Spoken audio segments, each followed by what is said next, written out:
When it comes to your jewelry needs, visit us at South Point, Grand Island, and the Outlet in downtown Lincoln. Visit us today at SarterHeyman.com, and thank you for your continued trust after all these years. Sometimes good people make mistakes. When you find yourself in need of an attorney, call Liberty Law Group.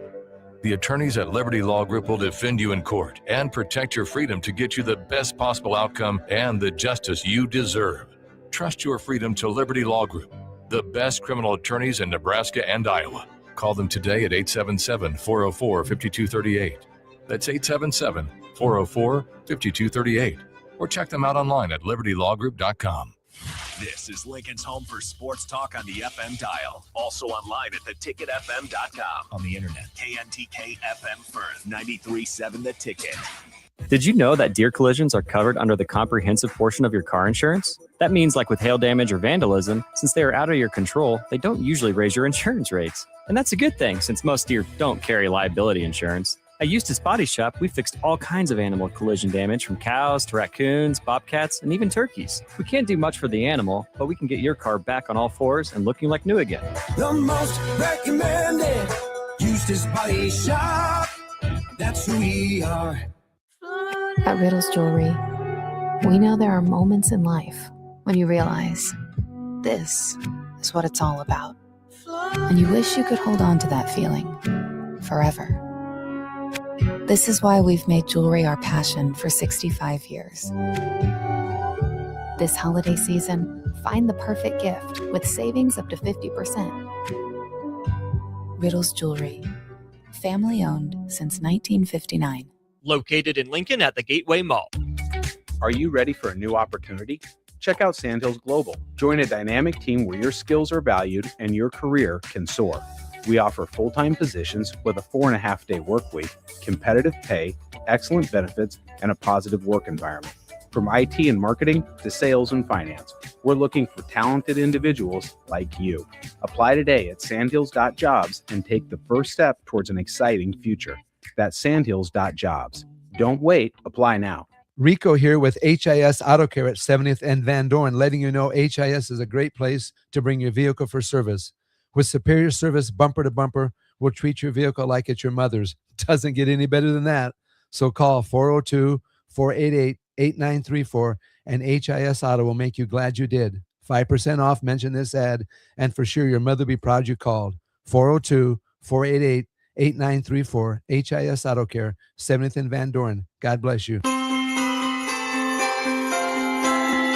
The end of the year is approaching, and if you haven't planned your holiday parties for work or family, look no further than a night with the Lincoln Stars. Build your own experience with the Stars with suite and group ticket discounts, as well as the chance to be worked into fun intermission games on the ice. Learn more about company or family parties today by emailing Christian@LincolnStars.com. End the year with fun on the ice with the Lincoln Stars. Coming at you live from the heart of Lincoln, America. This is Old School, sponsored by the Mercado by Certified Piedmontese. Nebraska Football Hall of Famer Jay Foreman and Austin Orman. Old School with Foreman and Orman on 93.7 The Ticket and theticketfm.com. That's right. Welcome into Old School here on The Ticket. Austin Orman, Husker Hall of Famer, 8-year NFL vet. Jay Foreman with you for the next 3 hours or so here, 93.7 The Ticket and theticketfm.com. Big day in Huskerville. The hires were made official. Volleyball in action tonight, and both basketball programs in action tomorrow. Lots to get to on that front and across the sports landscape. As always, you can be a part of the show. 402-464-5685. Eric is in early, part-time. Jay, you've been more full-time than I have the last couple weeks. Eric's got to get off your case. Eric is he has a weird way. He's like, I told you, he's one of those kids that tries to like show his love through trying to be a bully, but you ain't bullying nothing over here, Eric. I appreciate it. That's just the way, I make his day. I make his day. That you do. Who makes your meals? Who makes your grilling possible, Jay? The Mercado. 3 locations here in Lincoln, 84th and Havelock, 30th and Yankee Hill, 85th and Andermatt/Old Cheney, and one and up there in the O. If you're leaving town or you have a barbecue to attend or just a family gathering, 168th and Maple. Go check them out. We appreciate it. Hey, that's a griller's holiday when you roll up in there, man. Hey, even this time of the year. Oh yeah, Even you can do different things. Oh yeah, you gotta get creative a little bit. Real grill masters are not swayed by the cold. Expand your game. Add to your bag. Add to your bag, just like Nebraska added to their coaching roster. You add to your bag. You can do it. Yes, you can. Lots to get to, like I said, on today's show, including those coaching hires made official for Nebraska. Probably the two most influential ones, I would say, Jay, the two that will probably set the tone the most for Nebraska in 2026 in the DC and the offensive line coach. Well, yeah. And is all the hiring done? The DC and the offensive line coach are confirmed. Confirmed. Yes. And then obviously you got was it Roy Manning, and then they had the other as like assistant recruiting. Yeah, Keesley. We'll see if they do anything at defensive line. I guess they might reshuffle or whatever. But yeah, sure, those are the two biggest obviously gets. I do think I'm a big believer when you have some subtractions and additions, your staff is new, period. Like the whole staff. Because this version of Dana Holgorsen with what was said that Coach Wade's offensive blocking scheme fits better, right? So then you have another, then it might add to the play calling or whatever, right? So then your whole offense is different. You have a new DC, so he has different ideas, different standards, and maybe different coverages or fronts that he's doing. In addition, what maybe was working in the past. So then now you have a whole new defensive staff because they're going to come under his umbrella, and then both of those affect the special teams, even though Coach Eckler is back. So it's a whole new staff. It's like never one year, even though you come back with the same team. Super Bowl team, they're not the same team. You start over at scratch every single year, starting over at scratch, now with the, new staff. So, they'll have a big influence. Obviously, they got to come in, hit the ground running. Got the bowl prep. So I think they both get a really good, I call it a Cliff Notes version where you can kind of really see guys. You can kind of see what they could do. Then you got to, I'm sure they're already in the portal, kind of looking around. So then when you're having personnel meetings, it might make you temper off and say, you know what, I think I can really do something with those two. Like whatever. You know what I'm saying? So, we don't have to overextend ourselves for player A. Or, you know what I mean? Maybe we go get player C and, and then he fits right in. So we're getting, hopefully it's, in a positive and it helps Nebraska win some more games. Which is where those 15 practices are beneficial for everybody, right? Not just the players looking for development, but for the coaches as well to see, hey, what did these guys accomplish in their first, 15 official days with these two new coaches on staff? Obviously, Coach Orrick won't be coaching in the bowl game. It'll be Phil Snow calling the defensive plays, but he still will be in town to see how the guys practice, how they compete, what they look like. Coach Wade will be coaching as soon as he gets boots on the ground here. And I think that offensive line too, Jay, when you think about who's going to be gone, that's a lot of upperclassmen out the door from that line this year. You're going to have a bunch of new guys with a great opportunity, most of them who've been on campus for at least a year or a year and a half now, to be the first one to make a good first impression. Yeah, and show the potential. I mean, nobody knows what can come of a new coach, a new opportunity, and a real clear path to getting on the field. And it might not be so clear after they do some portal stuff, but you could say, if you have a good, December, January, February, March, and then obviously April, I don't know when spring ball is, you could work yourself right into the rotation, and that's in the weight room, that's in the classroom, that's outside of both, on your own. Dedication and obviously discipline can lead you to bigger and better things. So yeah, they might, say they bring in a guy out of the portal. You never know what's going to happen. You look at this year, you got to always be ready. They always say you don't have to, get ready if you stay ready. And so you should be able to really cement yourself into some good graces and potentially where you could be either the next guy up or the next in line. Speaking of bigger and better, Fernando Mendoza and Diego Pavia certainly have gotten bigger and better than their previous stops. They are two of the 4 Heisman Trophy finalists. The other two, of course, being Ohio State quarterback Julian Sayin and Notre Dame running back Jeremiah Love.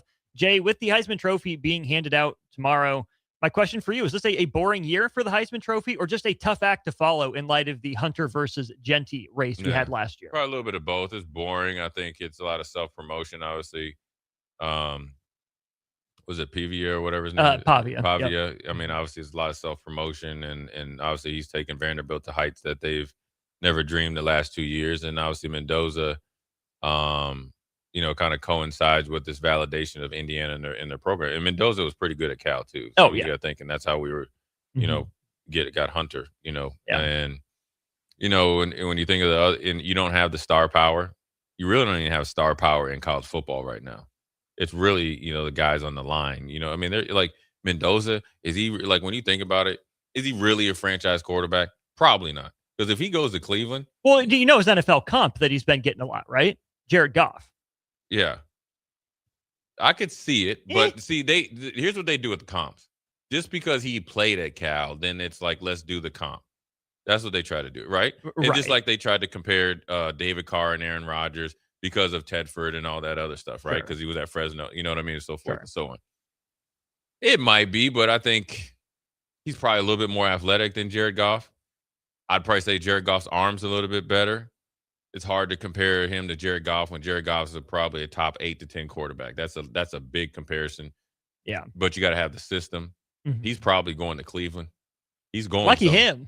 He's going somewhere. And really, to be honest with you, he's he's not that much better than the guy they got.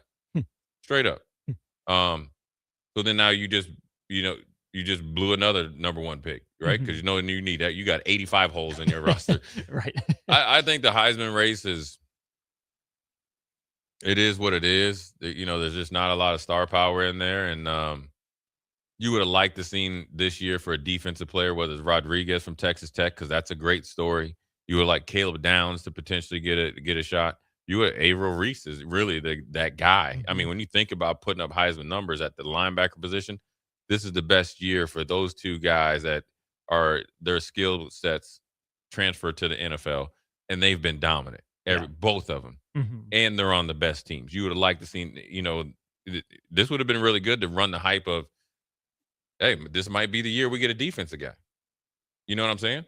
Yeah, and to be fair, I mean, Rodriguez did end up winning the Heisman's online fan vote, which isn't everything. I mean, who knows? Cody Campbell could have just paid for like a Russian bot farm or something, all the money he has. Emmett Johnson finished second, which we know is absolutely organic with the way Nebraska fans go out and vote on social media. But Jay, looking at just the rest of that top 10, right? Rodriguez is fifth, the first guy that didn't get the invite to New York.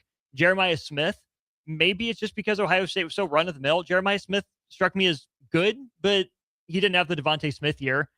Gunnar Stockton? Really? Yeah. I didn't think he was that impressive. Trinidad Chambliss, cool story. Ole Miss put up some numbers. Caleb Downs, okay, fine. And then Haynes King at number 10. What stands out to me there, I mean, you have those two defensive guys down the ballot in Rodriguez and Downs. And then 3 Ohio State players in the top 10. I don't think Sayin is the best player on that team. It's weird to me that he's the one that gets the invite to New York. Obviously, we know it's become a quarterback award to some degree. But if you have 3 players in the top 10 of the Heisman voting, feels like we didn't hear a lot about Ohio State. It's just a boring machine goes burr straightforward kind of year for them. Yeah, you didn't have like a dominating year with like Jeremiah Smith, even though he was the most dominant player. Sayin started to get busy, late in the year, and he probably ran into a little bit of a I wouldn't say a buzzsaw against Indiana, just a little bit of a letdown. So there's just not any, and he's so young, right? Yeah. And so it's like next year he'll probably be, really in the crosshairs to be, one of the leaders going in the clubhouse. So I think it's an odd year, and obviously it's hard to, follow up Travis Hunter and Genty. You had a generational talent in Travis Hunter, and then you had Genty in a generational type of year. Was a one-man gang. And both those guys had a year before the year to build up to that. Right. And so, and then they validated all the preseason hype and everything you needed. So where these guys are all like new on the scene. Pavia was probably the most established of those guys. Yeah. Mendoza was kind of the hipsters, kind of lean into it. Love was good, but you gave Notre Dame's defense and line maybe more credit for the success, even if you saw him as generally the best running back in college football. And then whether it's Ohio State's guy or USC's guy, one of those two teams' quarterback is going to be up there. But even just down the list from last year, Jay, Dylan Gabriel put up some sick numbers, especially in terms of his completion percentage. Cam Ward was balling for Miami as they kind of continued their resurgence. Cam Scatterbo was the fifth place guy as well. The story for a surprise college football playoff contender. And then you had Tyler Warren down ballot. Shedeur Sanders had a little bit more notoriety to it, even though he finished down in eighth. You had Curtis Rourke and then Kyle McCord, who put up the numbers, obviously, for Syracuse. Much different ballot two years in a row. Last year's ballot just strikes me at first glance as stronger. Yeah, for sure. I mean, it had the star power, but then also had the, I guess, familiarity as well. And so that's just part of different years. You're not going to be able to have the likes of Travis Hunter and all those guys every year in, year out, because then also you got to think this is a unique year, where you have, let's say Mendoza's young in the sense of being in the limelight. So is Julian saying, you got to think he didn't play at all last year. And so that's why it's such a odd year because, when Julian Saying started out the year, they were just kind of just really giving him little bits and pieces. Then he really took off. Mm-hmm. Well, a quarter of the year is, a third of the year is already passed, and then they finally opened up the playbook, and obviously it was the big coming out party was against Michigan. So it's just probably one of those years, and it'll be interesting to see who wins and then where they go from there. It's not really. I don't think it's going to draw a lot of eyes. I mean, I think it was really, a tense battle between Travis Hunter and Genty. I mean, some people's like, this is the first. You have to leapfrog the dominating Travis Hunter on offense, defense, and special teams for a guy that put up godly numbers as far as running the ball from Boise State and had them a first round bye. Mm-hmm. And so you don't have that you don't have those backstories. I mean, the best thing you got is, Pavi is like social media, now he's down at UFC fights. And I mean, the dude put up 450 yards a game for a surprise Vanderbilt team. Yeah. If they're in the college football playoff, I might lean his direction because of the stats. And that's probably what he needed. But I think a lot of his stuff is also manufactured based on the off the field stuff. His mom's always on TV. Yeah. He's had the thing with the one dude, Theo or whatever. So that, that kind of really got the ball rolling. And is, the thing that obviously he's got Vanderbilt right there. If they would have gotten the college football playoffs, then most likely he might have been the front runner. But right now, I think it's Mendoza or bust. Or even in just the old, BCS era, even before the 14 playoff or early in the 14 playoff. I mean, Lamar Jackson put up those insane stats. And I'm saying Pavio was anywhere near that, but kind of that surprise out of nowhere dual threat kind of took the nation by storm. Hey, here's a good year for these guys. Haven't had one in a while. But now I think part of the reason, too, that this is such a boring Heisman year is because we've spent so much time and oxygen on the playoff instead. On the playoff, on the off-the-field stuff, on the coaching hires, on that. And also, let's not forget, Carson Beck was in this conversation, and then he fell off. So my point is, when he was in the big-time conversation early in the year, that means one of the guys that are the finalists weren't being talked about as much. Mm-hmm. So then you don't have – so like with Lamar Jackson, the year before he started to get busy, and then he went to work the year he won the Heisman.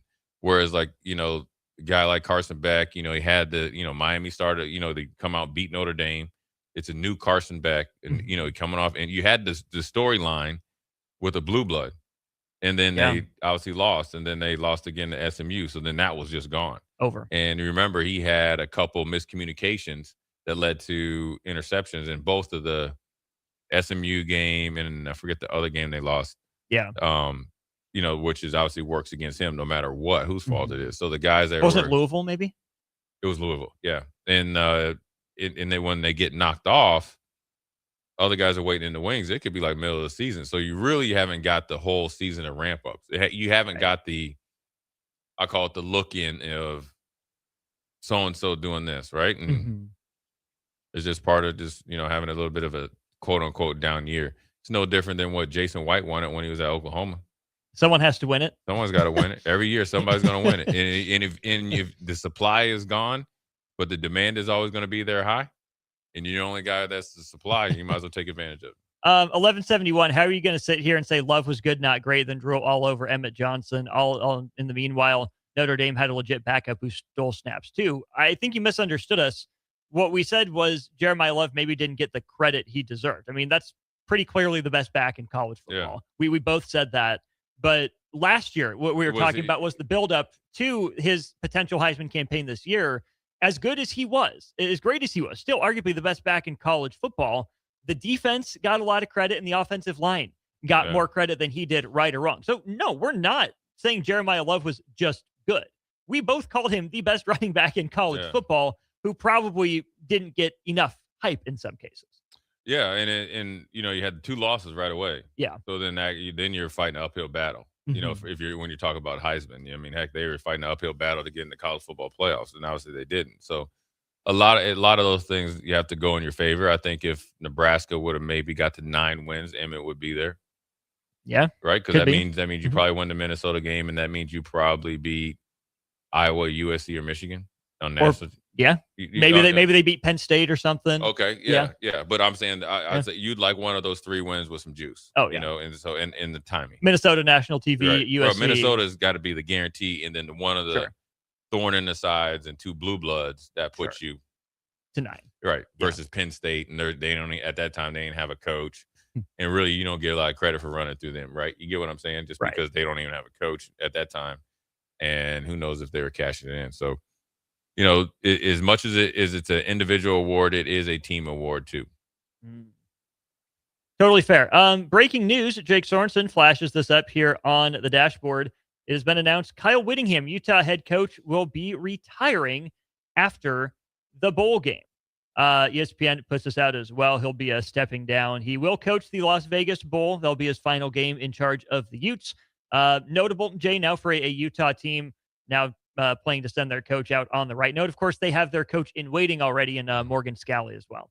Yeah, I mean, it's a little bit of a surprise, but maybe just the national media. But I think he had been hinting at this for the last couple of years, and maybe he feels like the time is now. I know he had been up for some jobs, recently, and I think he's obviously built up that program to a national power that he wants to be able to hand it off to whoever he feels can, take over, take over the football team. I do remember his defensive coordinator had been up for some jobs, and obviously they locked him in. And I think he's kind of been, slowly but surely handing some duties off to him. And, I'm sure he'll be around at the program, kind of like Nick Saban, and be there as an advisory role, because I don't think he's just going to go off into the ranch and not, help out with the Utah Utes. Okay, that's interesting, because as we look at the official language here from Utah as of about 12 minutes ago, and then from the Athletics reporting as well, he's not retiring. He's just stepping down from Utah. Does that leave the door open for him to go coach somewhere else? I don't know why he would do that. If he's still got coaching juice, why is now the time to step down and go somewhere else? But officially, per Utah, it's not a retirement. It's just stepping down. Yeah, that is odd. Seems a little strange. It seems like, you think he's going to Michigan? With Michigan, that's a darn good coach, but how much longer you got him for? 4 or 5 years? Maybe? He's 66. Is he coach till he's 75? Why wouldn't Michigan? He's one of the best coaches in America. Yeah, you at least ask. Well, okay. He's stepping down. You don't have to pay a transfer fee. This dude said he ain't retiring. He just don't want to coach at Utah anymore. He's probably getting pressure from the D coordinator that hey, dude. Hey, I'm ready. I'm ready. Yeah. I'm tired of waiting. I'm going to go look for jobs next year. Weird. Well, I didn't know, that, when Coach Osborne left, he still had juice in the tank. Yeah. I mean, obviously, we're lucky enough to have Frank take over. So, I mean, I think now you can go to, I think you could. Well, isn't part of the story that, Coach Osborne stepped down because he promised Stolich was going to be that time? Yeah. Yeah. So, but then maybe that's it. Could be. And then he wants to go coach somewhere. Maybe, and sometimes that place, and you know what? You had that private equity come in. They listen, you got the old lion here. Oh man, you won a lot of battles and stuff, man. But you know what? We want a new face of the program. They do have a seat or seats at the table. Yeah. Period. You just never know. And the fact that he said he's just stepping down from Utah, now, unless he has like a family issue going on, which it didn't sound like he needed to. It didn't sound like that way, or else you maybe heard about it before. The full statement from Kyle Whittingham: the time is right to step down from my position as the head football coach at the University of Utah. It's been an honor and a privilege to lead the program for the past 21 years, and I'm very grateful for the relationships forged with all the players and assistant coaches that have worked so hard and proudly worn the drum and feather during our time here. The opportunity to guide so many talented young men as they pursued their goals both on and off the field has truly been a blessing. Thank you to the university, the Salt Lake community, all of Ute Nation, and most of all, my wife and family for your unwavering support that has helped make Utah football what it is today. Yeah. But he said he's just stepping down. Yeah. Yeah. Well, you need to, then I would say you need to just step right on this new private jet and I'll see you in Ann Arbor. Step down and step over. Yeah. Yeah. Why wouldn't you? I would. It'd be, for two blue bloods in Penn State and Michigan to have coaching openings. Well, one really early that wasn't filled too late, and another one was kind of a surprise, which it wasn't. I mean, we'll get in that a little bit of that as well, as obviously there's some more details that came out, some details I was told last night by one of their alums, is that if you fall into Campbell and Whittingham, you just won like the offseason. Just straight up. Just like, look at us. Who would have thought? We fumbled every which way, and it's like T. Farley when we blocked that punt against Kansas State, hit off the chalk thing because the paint that they painted. Oh yeah, it went right in his hand, right past Jay Foreman. Like, look at us, look at this. I just fell into a touchdown. You know what I mean? I mean that's the way it goes. It's like why would it would be. It'd be a big step up for him. Not a big step up. It would be a chance for him to realistically be in the forefront of a national championship run. Mm-hmm. From all we know with him is he has his stuff buttoned down and buttoned up off the field, which would bring you instant credibility. I'm sure he can handle the Board of Regents. Mm-hmm. It's somebody outside of their normal pattern of hiring. The guy that hasn't really had any scandals or issues scandal. that I can think he's of. had some. Well, they get loose up there in Utah. There's nothing to do. So you know what we need. But nothing that's really like stuck to him. Like, oh, if you no, not like the and he's had some. His DC had one. Yes, but now he's the head coach. Presumptive head coach. Yeah, I think it'd be. I mean, I'm just thinking right now. I'm thinking Jed Fish, but then I'm thinking like maybe the logistics of getting Jed Fish to leave this late. Yeah. This year. Yeah. Let's say it's Whittingham. He walks in as a top coach in the Big Ten. He's a heck of a coach, man. That's what I'm saying. He's tough too. You can just tell he's still jacked up. Yeah. He's a top 5 or 6. I'm just guessing off top 5 ain't not 5 though. Yeah. He says top 6 and he ain't 6. Yeah, he's up there. Yeah. He's going to garner respect now. I'm sure now it's going to be interesting. He's always kind of he's been in Utah for so long, recruiting the way that they've been able to recruit. So his staff is going to be huge, being able to, expand over into national prowess. Mm-hmm. Yeah, but that's an easy problem to handle. Yeah, you got plenty of people that you can call. Hey man, what you doing? You want to come be my recruiting coordinator at Michigan? Yeah, when am I leaving? You get what I mean? So. Right. I mean, I'm just who knows what he'll do and what reason why he's just stepping down, but he's not retiring from coaching. Yeah, that means he's looking at something, or someone's looking at him, like you said. Who's his agent?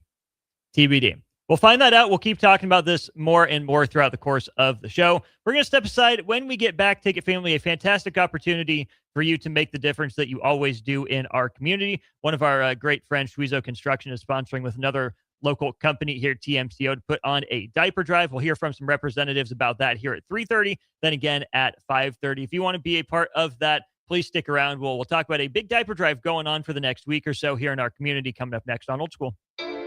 You're listening to Old School with Jay Foreman and Austin Orman. Download the mobile app and listen wherever you are on 93.7 The Ticket and theticketfm.com.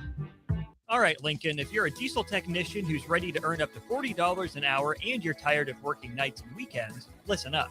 Inland Truck Parts and Service is hiring experienced diesel technicians right here in Lincoln, and they're offering what every hardworking tech wants. Monday through Friday hours, no nights, no weekends, and paid training on advanced diesel technology. With 37 locations across 12 states, career advancement opportunities are endless. Start building towards your future and apply today at inlandtruck.com. That's inlandtruck.com. Or text APPLY to 785-369-1320.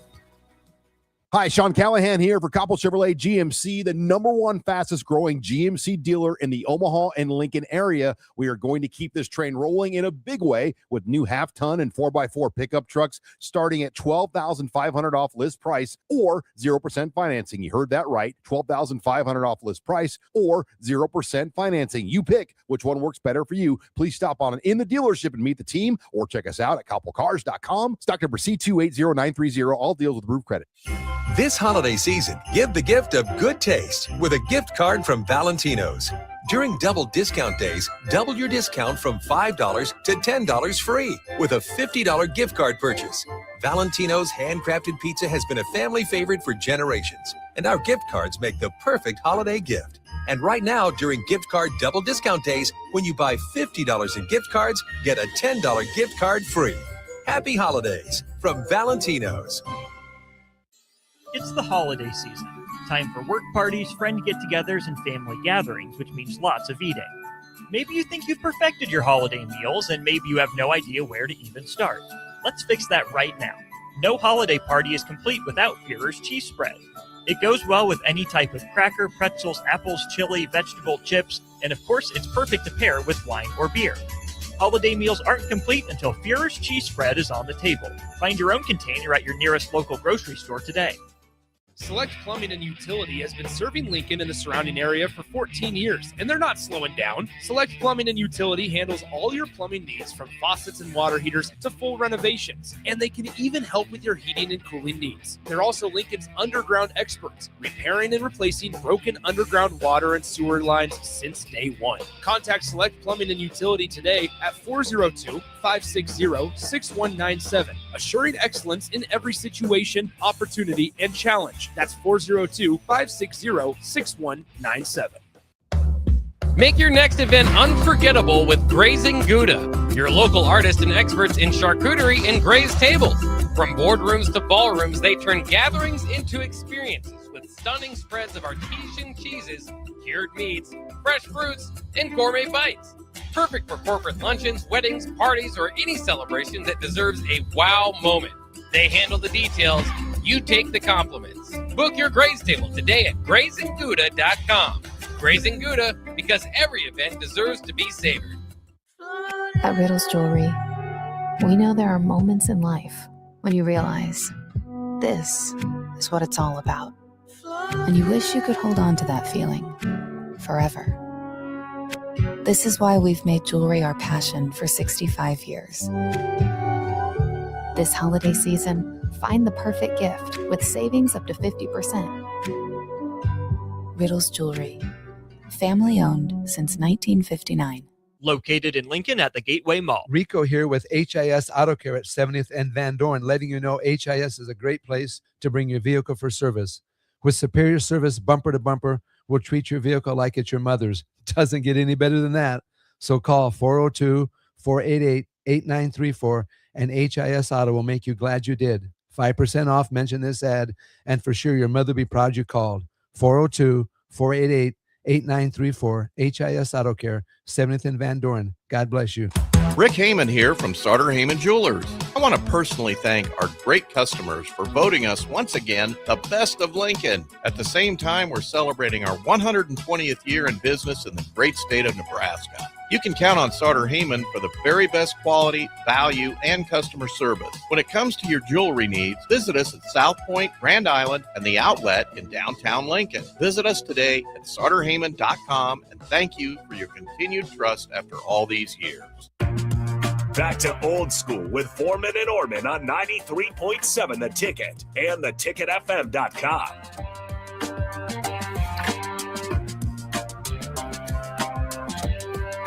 Welcome back in. It is Old School here at 93.7 The Ticket and theticketfm.com. Austin Norman here.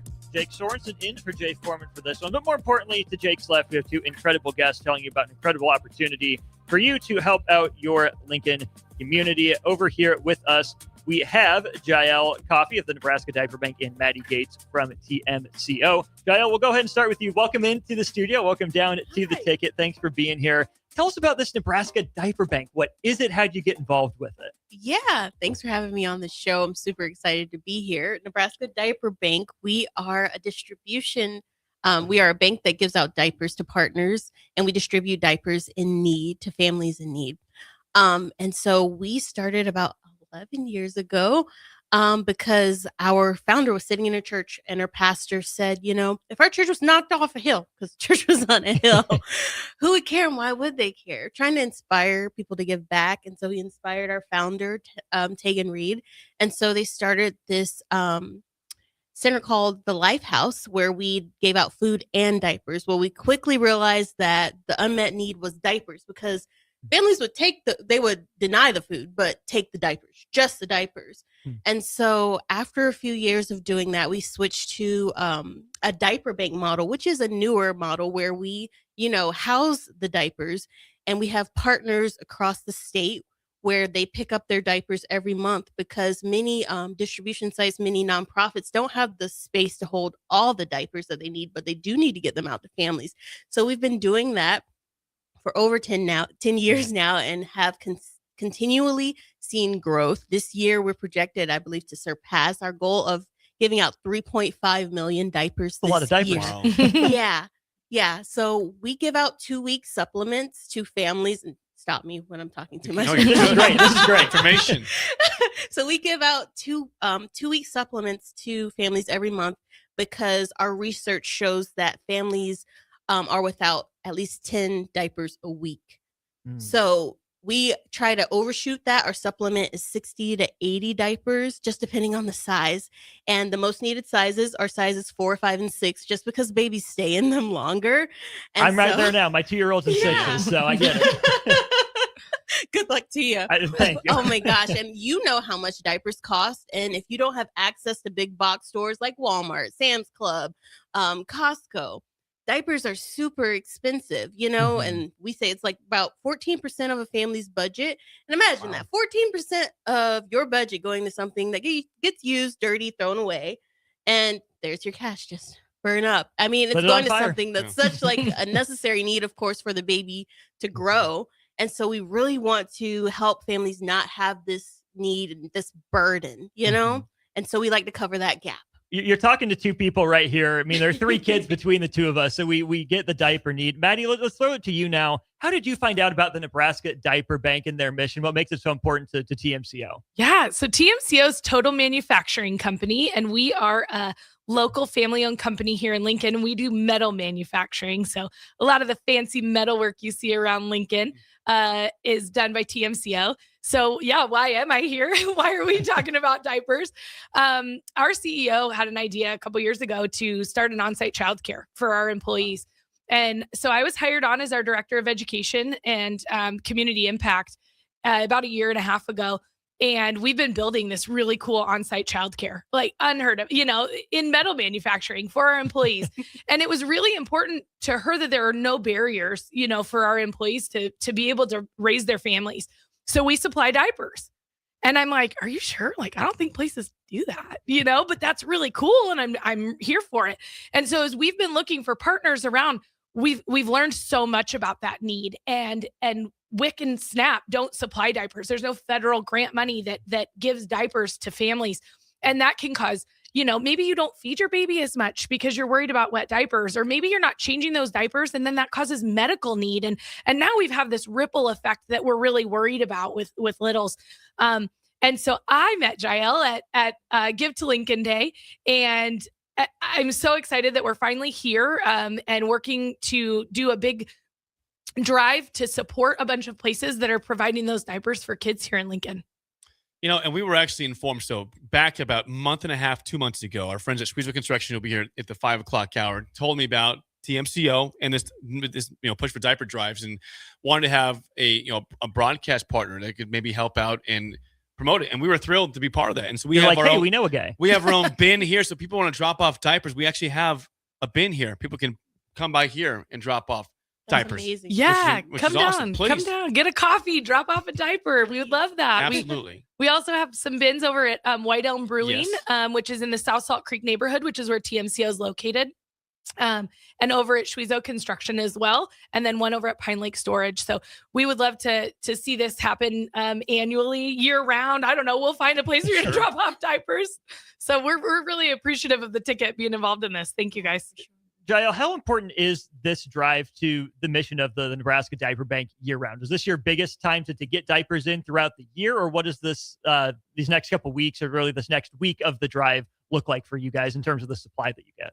Oh man, I can't give you direct numbers, but we do have a huge push in December. Just the giving is out of this world, and as we want to continue to grow in Lincoln, this is amazing that we get this coverage here, of course, and that we have a friend now at TMCO. I don't want to say it wrong.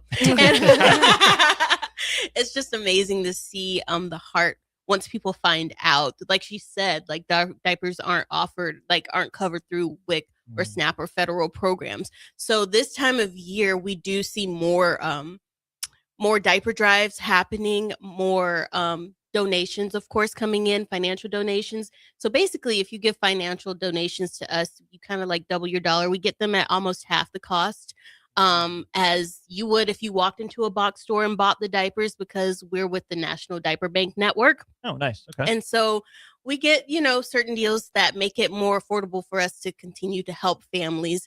And so, yeah, this time is really important for us, especially for the sizes 4, 5, and 6.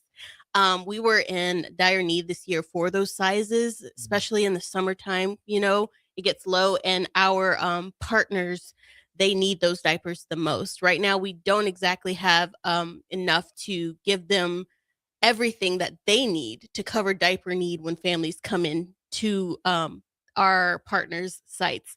So, we have about, I don't want to say the number wrong, we have 34 partners and 69 locations across the state, and we want to continue to grow. We just need the funding to continue to grow. Our partner here right now is Center for People, and they've been amazing. So as we continue to grow and get funding, we want to continue growing in Lincoln. Hopefully that answers. So on that note, again, you said you surpassed your goal this year with diapers from what it was. So 2026 and beyond, this diaper drive obviously is very important for you, but what's the goal going into next year and forward? Oh my gosh. So if we were to just give diapers just in the Omaha area and in diaper need, just in the Omaha area, we'd have to give out 9 million diapers a year.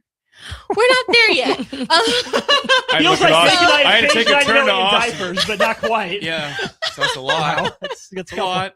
So right now we've slowed to giving 3.5 million this year. We reached our millions a few years ago. We started at like 100,000, 50,000, 100,000 each year, and continue to grow on top of that. So I'm guessing it might be 3.7 next year. 3.7 Still million. very, very Still playing incredible. It's not 9, but still really good. Yeah, It's incredible. We're trying our best. So we hope to keep serving here. We serve over 1,000 babies just in Lincoln right now, and we know the need is so much greater than that. So yeah, if anyone could help us on this drive, that would be amazing. And we're, again, so grateful for this partnership. Yeah, and TMCO, as like I said, we are going to supply them for the infants, toddlers that are coming to our program, and to increase that in childcares around Lincoln would be great. I know Lincoln Little's partners with Junior League and supplies for their tuition assistance families at the childcare programs that they go to. But other than that, really, it's Nebraska Diaper Bank and then Forward, which is another program here in Lincoln. It's very limited. I was shocked to find that out, and so as we think about supporting people in manufacturing, people that are doing these hard jobs, how do we support their families? This is definitely a way to do that. Parenting is a hard job in and of itself. We've been through it. We're going through it. It is a job. So any support that we can give parents absolutely goes a long way. Jael, what is specifically the need? Let's call people to action. You said size 4, 5, and 6 diapers primarily. Anything else beyond that you guys are looking for? Just boxes of diapers, bring them by, drop them off? Are there any other ways people can help? Yeah, that's definitely it, is that the sizes 4, 5, and 6. And of course, funding is, as we get more funding, we grow. So of course, we're applying for grants and things like that. And eventually, as we dream into the future, of course, we would love a space here in Lincoln. Our warehouse is based in Omaha, and we'd love space here in Lincoln as well. That's our biggest need. If you're like, what is it you really need? He's like, oh man, we'd love to have like, a more secure space here in Lincoln. It would be amazing. That's why she was looking at me like, I know a manufacturing company. A little wink there. I saw the wink. That's fun. Maddie, in some of the notes you sent out too, 1 in 3 Nebraska families struggling to find diapers on top of the lack of federal funding. When you heard that for the first time, how did that hit you? That's exactly why we're here, because we usually do a holiday toy drive, as a lot of companies do. And our HR reached out to me and said, hey, do you have any ideas? And I was like, well, actually, I do. I do. And, Schwezo is who built our building as it stands right now, and had said, how can we support? And I said, we talked to them about diapers, and then we started looking at how can we expand that, because the need's not just us.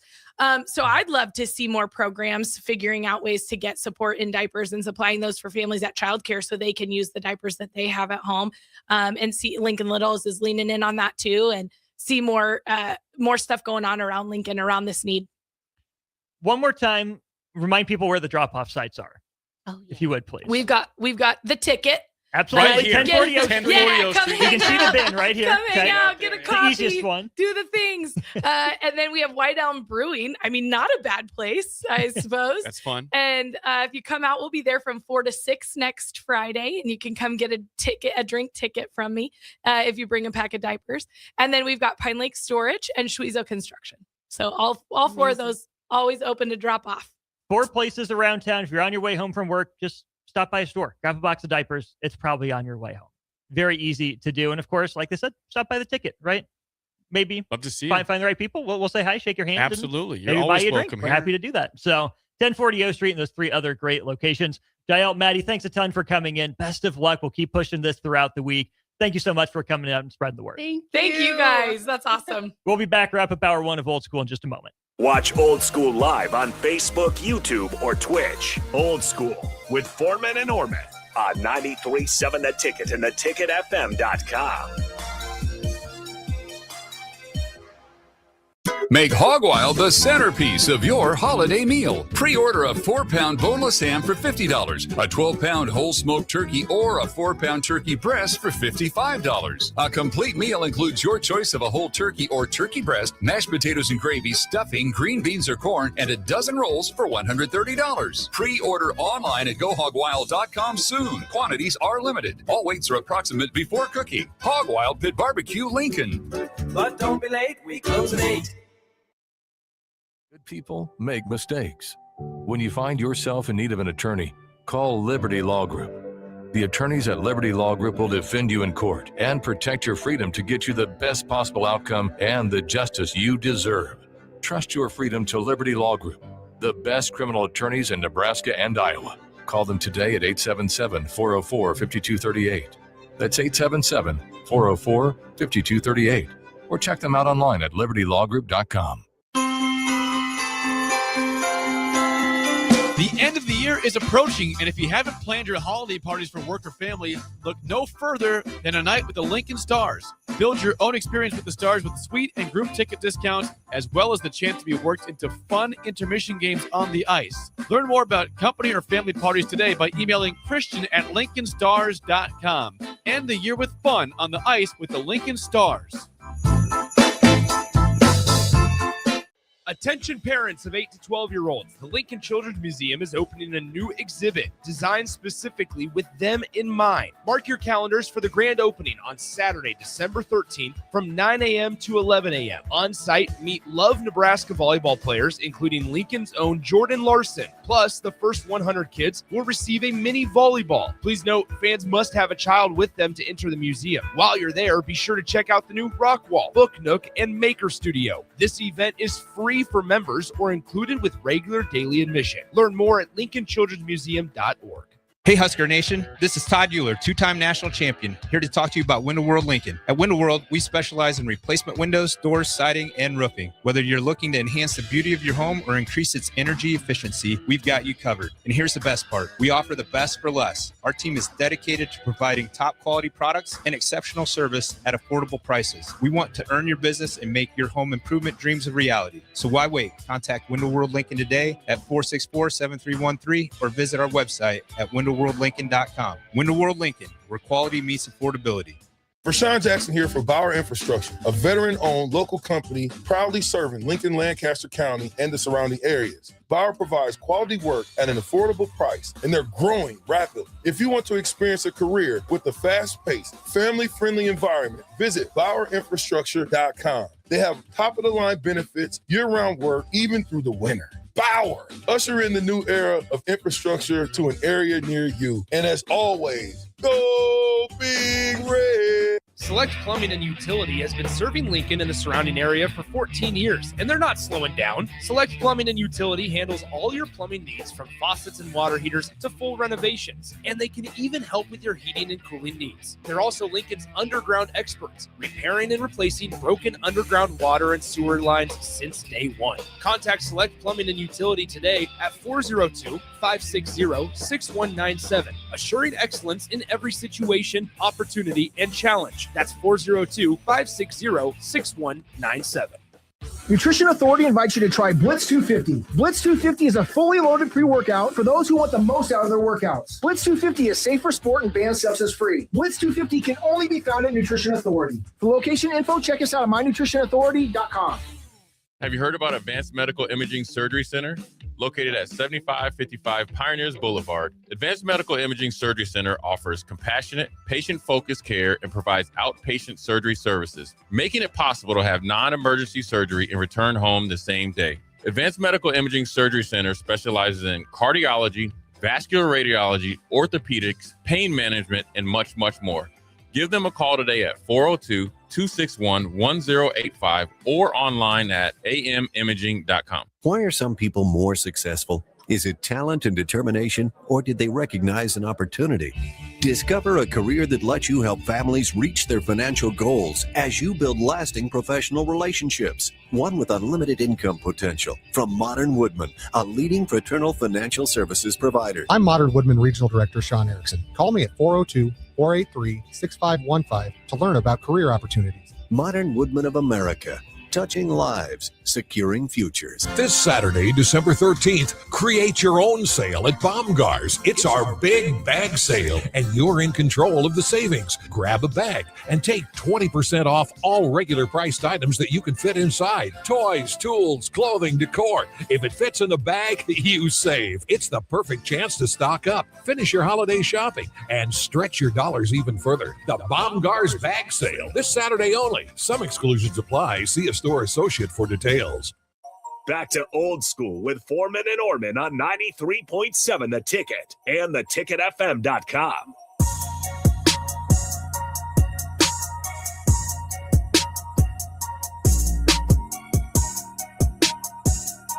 We're back wrapping up hour one of Old School. Austin Norman, Jay Foreman back with you. Big thanks to Jael and Maddie for stopping in, telling us about the fantastic diaper drive opportunity going on. Again, just bring a box of diapers right down here, 1040 O Street on your way home. Would love to see you. You can help out a family in need or a couple families in need as well. Just a diaper drive. We're got it going for a week. It'll officially wrap up here 1 week from today. 402-464-5685. Any comments or questions on that? Anything in college football? Jay, I do want to throw this out there. Some weird news out of the NFL that broke yesterday. TJ Watt having surgery. Yeah, on a lung. Okay. I hope it's not like your boy Tyrod Taylor. It's just where I was going. So not TJ, but JJ Watt tweeted yesterday, TJ had successful surgery to stabilize and repair a partially collapsed lung suffered Wednesday after a dry needling treatment session at the facility. Recovery timeline is still TBD, but all went well. He's being released from the hospital today. He and his family are very appreciative of everyone's kind words and well wishes. So this was like dry needling therapy, right? Tyrod Taylor was the painkiller that he was getting injected before the game, which led to Justin Herbert getting his first start. Yeah. Yeah, TJ Watt, the dry needling, I think the needles are long and thin, right? I think so. Yeah, somebody had a bad day. Yeah, somebody that had to be definitely a mishap. You got fired. I mean, you put a top 5 player in the NFL on the shelf. Right, you're a Hall of Fame player. For a team in a playoff hunt. Pittsburgh needs him at this moment majorly. I'm glad he's all right. Yeah. I wonder if it got broke off in there. That'd be a problem. got stuck. or whatever. I mean, Yeah. as long as he's all right, and hopefully he'll be back out there on the field. We'll see. It's just weird, but Tyrod Taylor was exactly where my head went first. Yeah, and Tyrod Taylor, that doctor had done that before. He's had some mishaps before. Yeah. So it was even amazing that he still was employed or whatever as the team doctor. Does stuff like that happen more often than we might think in the NFL, or is it notable that these have been really just like the two incidents that stick out to us? Nah, there's some doctors that do some hack jobs. I won't name any names. I know one of my friends, man. I felt so bad for the brother, man. He had like it was like a bad growing pull. You know what I mean? It was like pubitis or something. So he was just supposed to go in and no, he was gonna get a shoulder scope because he'd been wearing like a Sully. Oh, harness. yeah. He said he woke up and they fixed his pubitis. The dude was bedridden for like 6 weeks. Oh my God. Didn't even tell him. Surprise. We got you all fixed up though. All fixed up though. Yeah, right before free agency. It didn't work out too well. So yeah, they do. You see some stuff, man. They have. I mean, nobody's perfect, obviously, but a lot of times, Bad day's a bad day, but bad day to have a bad day when you're working on TJ Watt in the middle of a playoff. Or in anybody. I mean, there's no guarantees, and I have a brother that's a doctor. He's not a surgeon, but you just never know. If they're not on their game, it could affect your career. Right. And now TJ Watt's career is already first ballot Hall of Fame. Yeah, but there's guys that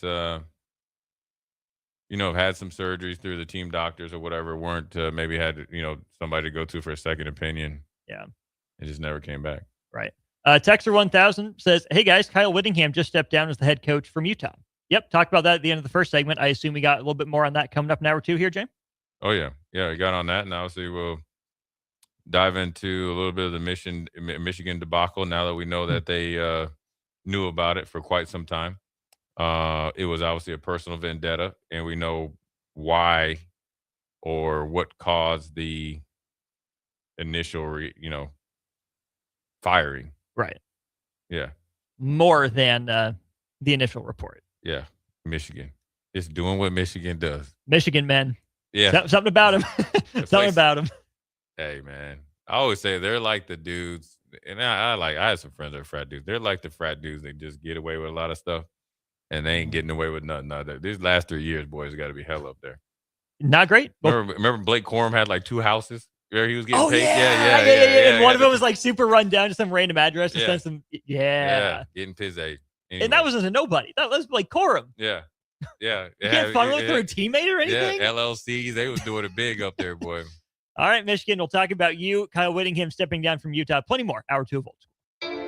You're listening to Old School with Jay Foreman and Austin Orman. Download the mobile app and listen wherever you are on 93.7 The Ticket and theticketfm.com. All right, Lincoln, if you're a diesel technician who's ready to earn up to $40 an hour and you're tired of working nights and weekends, listen up. Inland Truck Parts and Service is hiring experienced diesel technicians right here in Lincoln, and they're offering what every hardworking tech wants. Monday through Friday hours, no nights, no weekends, and paid training on advanced diesel technology. With 37 locations across 12 states, career advancement opportunities are endless. Start building towards your future and apply today at inlandtruck.com. That's inlandtruck.com, or text APPLY to 785-369-1320. Empower a child today with the Teammates Mentoring Program by building a relationship based on strengths and chart a brighter future 1 week at a time. Find out how you can be a mentor by visiting lincolnteammates.org. Become what you needed as a kid by joining the Teammates Mentoring Program today. Sometimes good people make mistakes. When you find yourself in need of an attorney, call Liberty Law Group. The attorneys at Liberty Law Group will defend you in court and protect your freedom to get you the best possible outcome and the justice you deserve. Trust your freedom to Liberty Law Group, the best criminal attorneys in Nebraska and Iowa. Call them today at 877-404-5238. That's 877-404-5238. Or check them out online at libertylawgroup.com. Nutrition Authority invites you to try Blitz 250. Blitz 250 is a fully loaded pre-workout for those who want the most out of their workouts. Blitz 250 is safe for sport and banned substance free. Blitz 250 can only be found at Nutrition Authority. For location info, check us out at mynutritionauthority.com.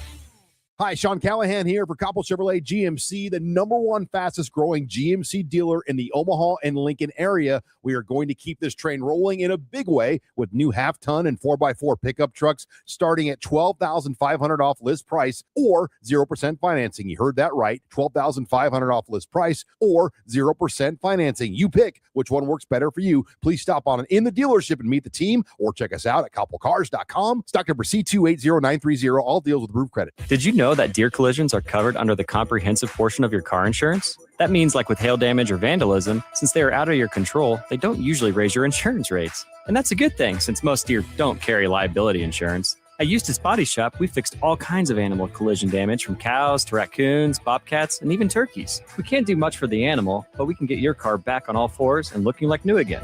The most recommended Eustace Body Shop. That's who we are.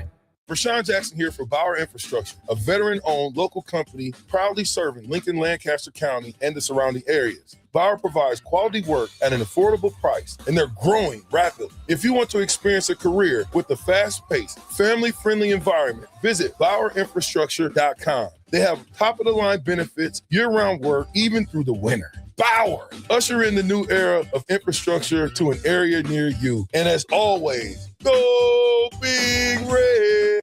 This is Lincoln's home for sports talk on the FM dial. Also online at theticketfm.com. On the internet. KNTK FM Firth, 93.7 The Ticket.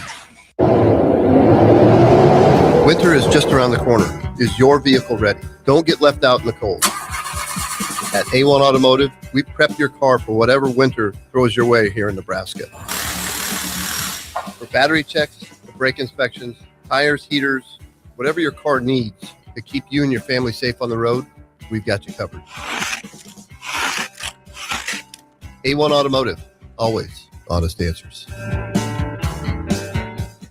Happy holidays, Nebraska. The Christmas event of the year is coming to the Lead Center.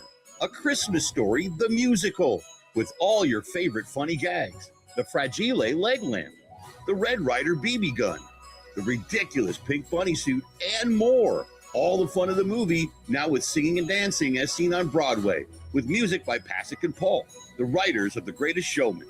We triple dog dare you to get your tickets today. Leadcenter.org. For remote starters, audio upgrades, and more, there's only one place to go.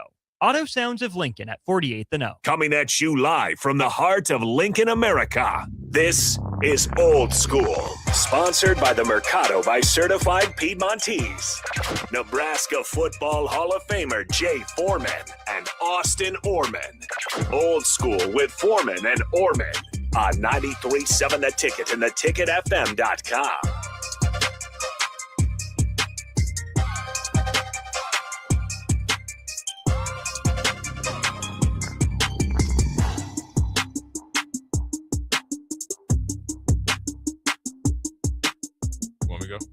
What up? We're back. Jay Foreman, Austin Norman, Old School, 4 o'clock hour, top of the hour, always news breaking. This is just like a breaking news week.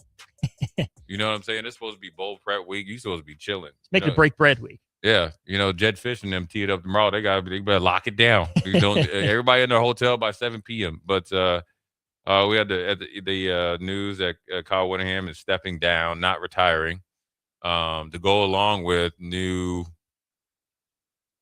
evidence or new, I guess, factual timeline for Sharon Moore and his, firing and departure from Michigan and his reaction, so forth and so on. So there's always something going on.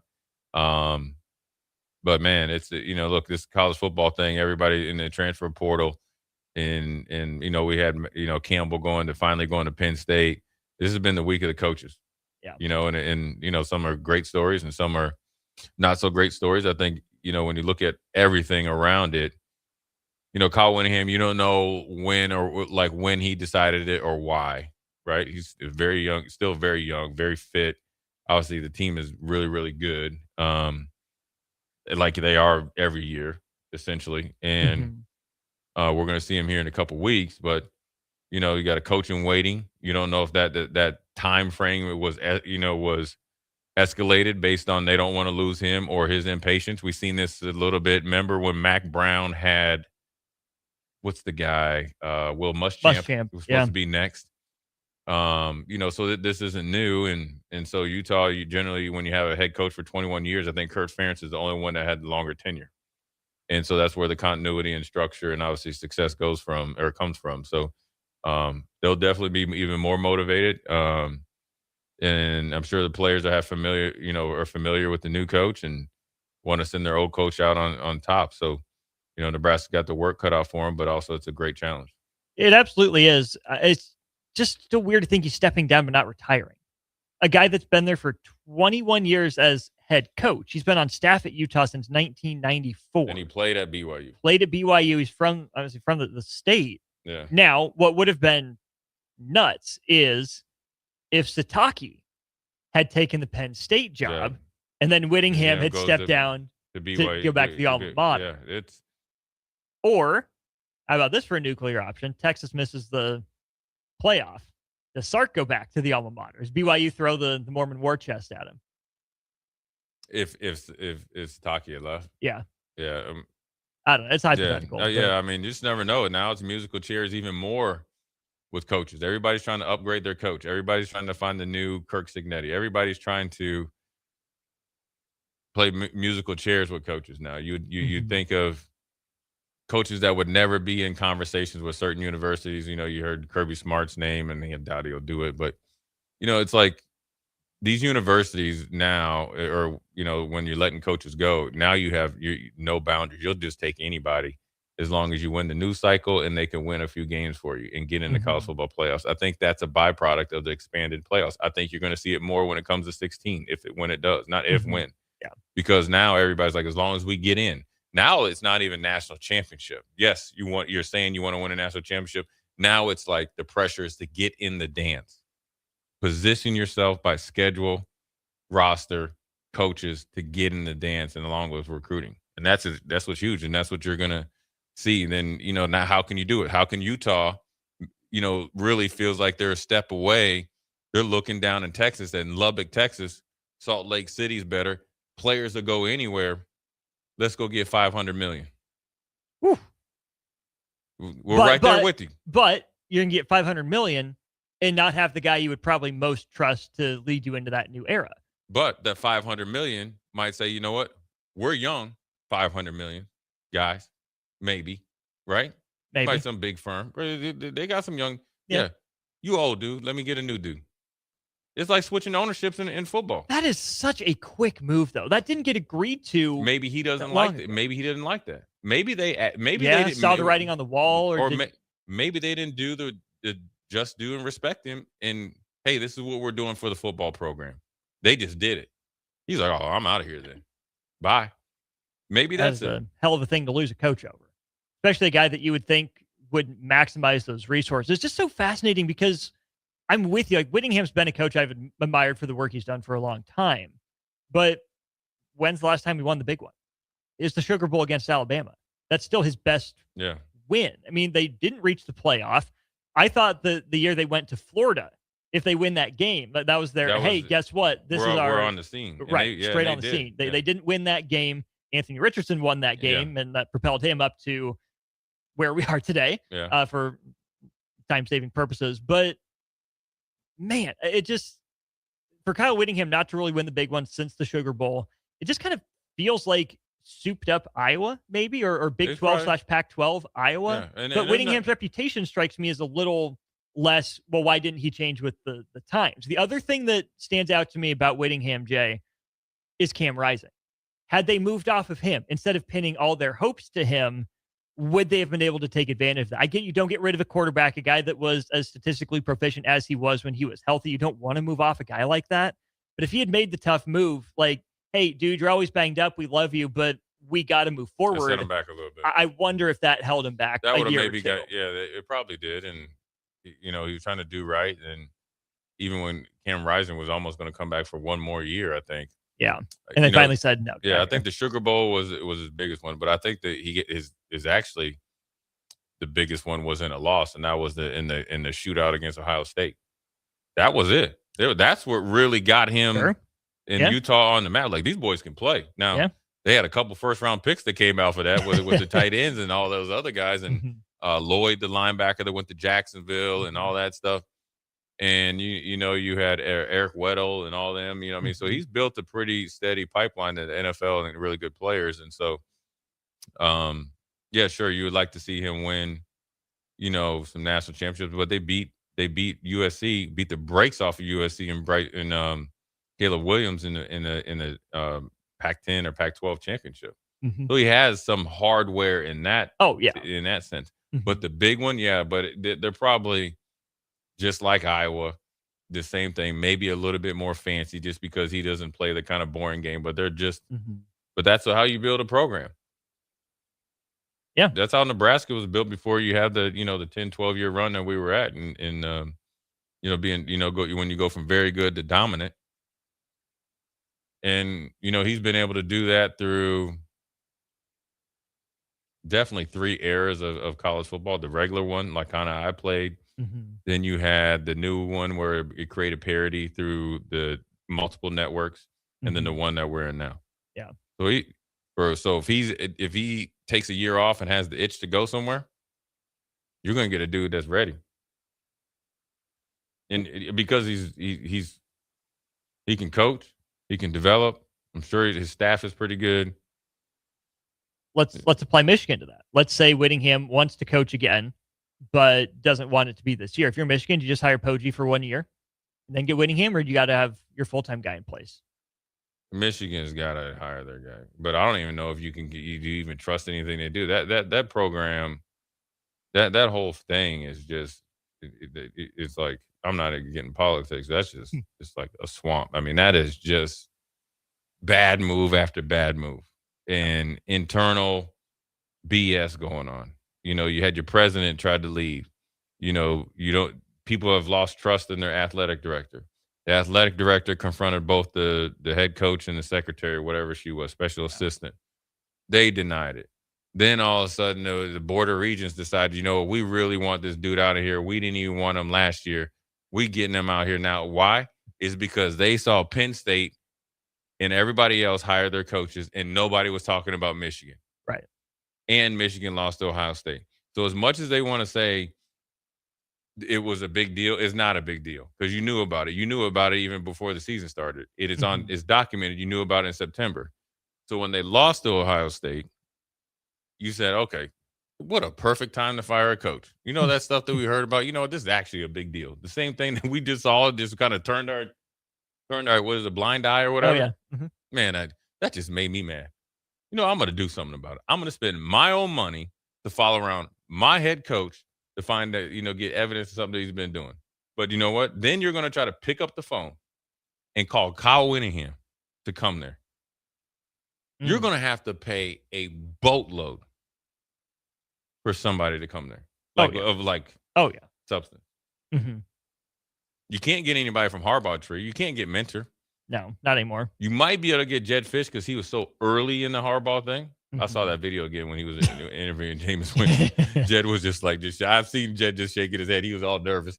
So you might be able to get him. But if you don't get those two, you ain't getting Kirby. No. Why would you leave Georgia to go to Michigan? I wouldn't. You're going to go, it's stupid for people in Michigan to think that he's going to leave Georgia to go to Michigan. He beat the brakes off of you guys. Yeah. Embarrassed you. You're right. With all those first round picks. So, the other this is a good question from Mississippi Mug Dog. Yeah, hit it. Really good question. Does anyone really want to go to Michigan? No. The only people that want to go to Michigan are people that played at Michigan. They really think Michigan is the place to be. Okay, but we could have said the same thing about LSU. Does anyone really want to go to LSU?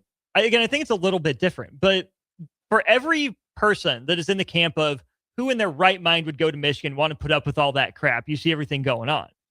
There's going to be someone out there. I don't know who, but someone will say, I get it. Because I'm not them. But it's Michigan. Yes. These jobs only come open so often. It's a right. blue blood. I have to at least take my shot. This is a once in a lifetime sort of opportunity for me, right? I think a name in that regard would be like a Jason Eck, who's grinded his way up from the FCS ranks, has some Big Ten, upper Midwestern ties, right? If Michigan gets down their list and they call him, that's a really rough place to walk into as a first-time head coach with all this drama going on. They've already done that with Brady Hoke. They've done that with Brady Hoke. Right, that guy Right? that's kind of like the Jason Eck, man. He's got the upper decky. He's got the Zen. He's a Zen master. I've never seen a head coach with 3 Zen packs in. 3 on a Not plane. one, not two. When he was doing Yeah. FaceTime, Oh, yeah. he had Oh, yeah. one coming out of his mouth. Yeah. My man was like, "I'm going to outer space. You guys are going to cruising altitude. I'm up there in Mars." You know what I'm saying? So, Yeah. I mean, yeah, Michigan. Look, I'm wanting to go to Michigan or willing to go to Michigan are 2 different things. Right. Or logical coaches, like unless they're obviously, if you're at like Youngstown State, you're taking the Michigan job. But if you're at Georgia, you're not leaving. Yeah. His alma mater, all that good stuff. Right. But so, I mean, just anywhere, you're not leaving. But if somebody calls you up and I'm the head coach at Kansas State or Iowa or not even Iowa, like, yeah, I'll take the job. And especially if you're like, I don't do that stuff off the field, so I won't even have to worry about them following me around. But I'm telling you, you better put guardrails in there, right? Because now, like, because I'm sure Sharon Moore didn't do that stuff, to begin with, right? But you get that taste. It's bigger, better job. But I mean, it's just like, okay, well, as a coach, how can you really trust the Board of Regents? Like, you would have the Board of Regents would have to answer some questions. Oh yeah, because if I'm a coach. Just as a coach, take the reaction of him breaking in the house and all that. Just put that to the side. Let's just talk about, because the coaches are a very, very tight community. You very rarely, even though the coaches know other coaches don't handle their business, they won't say anything about another coach. Mm-hmm. And that's respectable because they know they put in a ton of hours, they make a ton of sacrifices. So it is a hard job. It's a year round. It's a lot of time. So you got to respect it. So as from a coaching perspective, I want to hear what led you to it because I know what I know. So now, as much as you want to trust me, you got to earn my trust. So we can trust each other as we go down this path of Board of Regents or employee or whatever. And I'm the obviously head coach. Mm-hmm. It's not just, hey, here's a contract, man. Don't worry about what you read in the paper, man. It's not true. Yeah, it is. And probably more is what you're reading about in the paper is just a start. Right. So. They're in a pickle. It's just weird to me that you have a coach and then you just never. It's just weird. You just never wanted it. You never even gave him a chance. But it made sense that they wouldn't give him a chance. It's not fair to him, but it made sense that they wouldn't. Well, he was the only one that could take the job and be the fall guy. So that's exactly why it made sense for them. Yeah, but that just tells you more about them. Yeah, exactly. Yeah, I agree. Right. Like we'll hire you to be the fall guy, and as soon as the fall is over, as soon as we're out of clear, we're gonna just. And again, I'm not condoning what him going over to that. Danielson messing around, going to the house, the rate, whatever. None of that. No, I'm just talking about how you went about treating a coach, let alone the stuff with Juwan Howard. That wasn't all Juwan Howard. That was an athletic manual too. Right. And this is an alum. Yeah. Forget Sharon Moore because he went to one of your 5 most fabulous alum, if you will. And he went to Oklahoma. But he was a guy that, obviously that could weather the storm. That's what you were paying him $6 million for. Yeah. Fall on the sword, deal with the media stuff and all that, and kind of felt like, okay, we're going to keep him for a little while. He probably already knew there was a expiration date. Keep him for a little while. I probably won't get a second contract unless I get into the college football playoffs. And I can tell you this right now. You talking about sphincter muscle being puckered up. When he was almost making the college football playoffs, I guarantee you those Regents were up there rubbing their lucky rabbit's foot, hoping they were losing. Lose the battle to win the war, sort of They thing. weren't even mad when they left the Ohio State game. No. They're like, oh, yeah. They're like, whoo. We got a good recruiting class coming in. How are we going to get this dude out of here? I mean, so that's where I would, like, for a coach, no matter who it is, even a Kyle Whittingham, at his age, at 66, is that what you want to do? Oh, no. And to me, Jay, it's along the same lines of the coach or the schools that get a new coach and then decide to invest, right? Think about Indiana with Cignetti. Obviously, it's worked out for them. It's really hard to fault them for anything they're doing. Maybe it took getting a new voice in there to convince people to spend money to support the program. But if that money was always available and you chose not to use it on your previous coach, you better have a darn good reason for why you chose to support one guy over the other. And it can't just be, well, we felt like it this guy, or, the time just felt right. Like, if you have the money and you're not using it to support a coach, what's the point of having the money? Then you're playing favorites and you're not giving your coach the best chance to succeed. Yeah. It's not a one-to-one parallel, but for Michigan and Sharon more specifically, he was the perfect hire for them. Any success that he had, they can claim while it's convenient. Any failures that they had or that he had personally, you were around for this, here's your second or third strike. It's easier to get and rid he of. already was on his third strike. Yes. Yeah, you were the original guy, then you messed up again, and you were suspended again. I don't know. And you could tell you didn't get any support. It's like, all right, we got to clean you up here. They was like, we'll just let you just flounder. We got a couple texts here before we go to break, asking about Brian or Chip Kelly to Michigan. Brian Kelly to me before Chip Kelly. Chip's. He's an OC. Yeah. Brian Kelly, sure, I could see him doing it. But again, if you go back and do some research on part of the reason they were tried to fire him at LSU for cause, you're dipping down that same thing.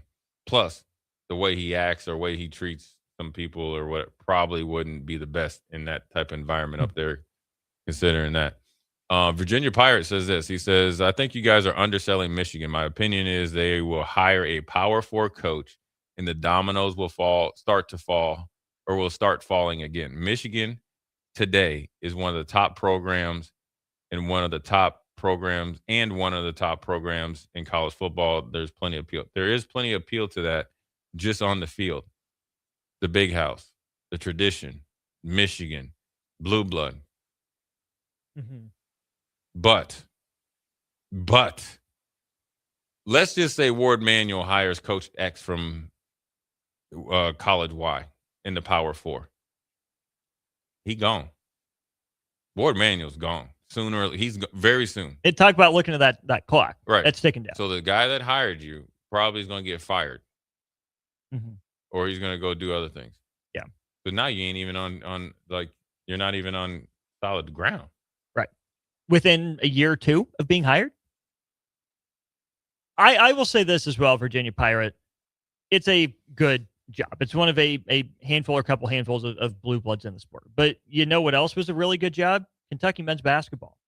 You know what else was a really good job? North Carolina men's basketball. And that's maybe a little bit different. I'll leave that one out. But Kentucky men's basketball. Villanova men's basketball. An excellent job. You know, Jay Wright made that into a really good job again. But specifically, Kentucky, I think, is probably the best comp here. Yeah. And no one touched that, right? That's the coaching search that really disillusioned me of these schools can go get whoever they want just because of who they are. They can flex their muscle. They can try. But, I mean, shoot, look at Penn State.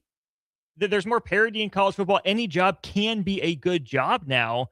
And so, sure, if you hold on to the history, if you hold on to the narrative of this isn't an elite job, this is a once-in-a-lifetime job, then you're more likely to take that job. But if you look around your current landscape and say, yeah, these people have poured in resources to support me, I can get the talent that I need here, I'm comfortable with the administration, it's not necessarily a straight shot up the ladder anymore, right? These are still great jobs that are tier 1, A1B, maybe the lowest tier 2 sort of jobs that 10 years ago, anyone's dying to get a chance to have. Current landscape, I just think that's less and less true. Yeah, and you got to think also there's more big dogs money-wise than ever before. When would you ever have thought Arkansas, after Jerry Jones and Jimmy Johnson left, that they would have Walmart money? Walmart wasn't around then, back when I played. So they were just you had to run. Well, Walmart was around, but not to this magnitude, right? Yeah. Tyson Chicken, same thing, kind of exploded. Right. So then you got to think, you had the run with Darren McFadden and the other runner, Felix Jones. Mm-hmm. Okay, and that's it. And then you Ryan had Mallett. Ryan Mallett. Then you had the quarterback that went to receiver at Arkansas too. Remember, he played at Jacksonville. His last name was Jones too. Yeah. But that's it. But the money, you didn't have that because you couldn't access it then. Right. But now Arkansas has money. Kentucky has football money. South Carolina has. So now you're thinking like, Michigan, you're just a guy. And you're coming off a cheating scandal. On top of a cheating scandal, on top of a punching scandal on Right. top of Right. Yeah, sure. Kyle Whittingham is definitely be the first. I mean, that'd be the easiest hire since you're stepping down. You don't have to worry about all the logistics. And sometimes, the red tape kind of really stops some deals, and you just never know what comes with the coaches as well. Mhm. Augie says, "What's Jimbo got going on?" I don't think he fits up there. No. I think he can still coach though. Now I know he does some TV and network Mhm. stuff, so he got 70-something million. I don't think he's like, hey, I'm good. I get vacations. I don't have to do so. Well, Jimbo's not even my first TV call. Chris Peterson's my first TV call. But yeah, Chris. But I know he's done, but I'm at least right. His name always comes up. Yeah, just like Urban Meyer. Once you get in that studio for a couple years, Jay Wright told you said this. Yeah. Once you're here and you're getting paid well, it's hard to get back on that sidelines for special jobs. So, and Michigan does have brand power. Michigan does have power.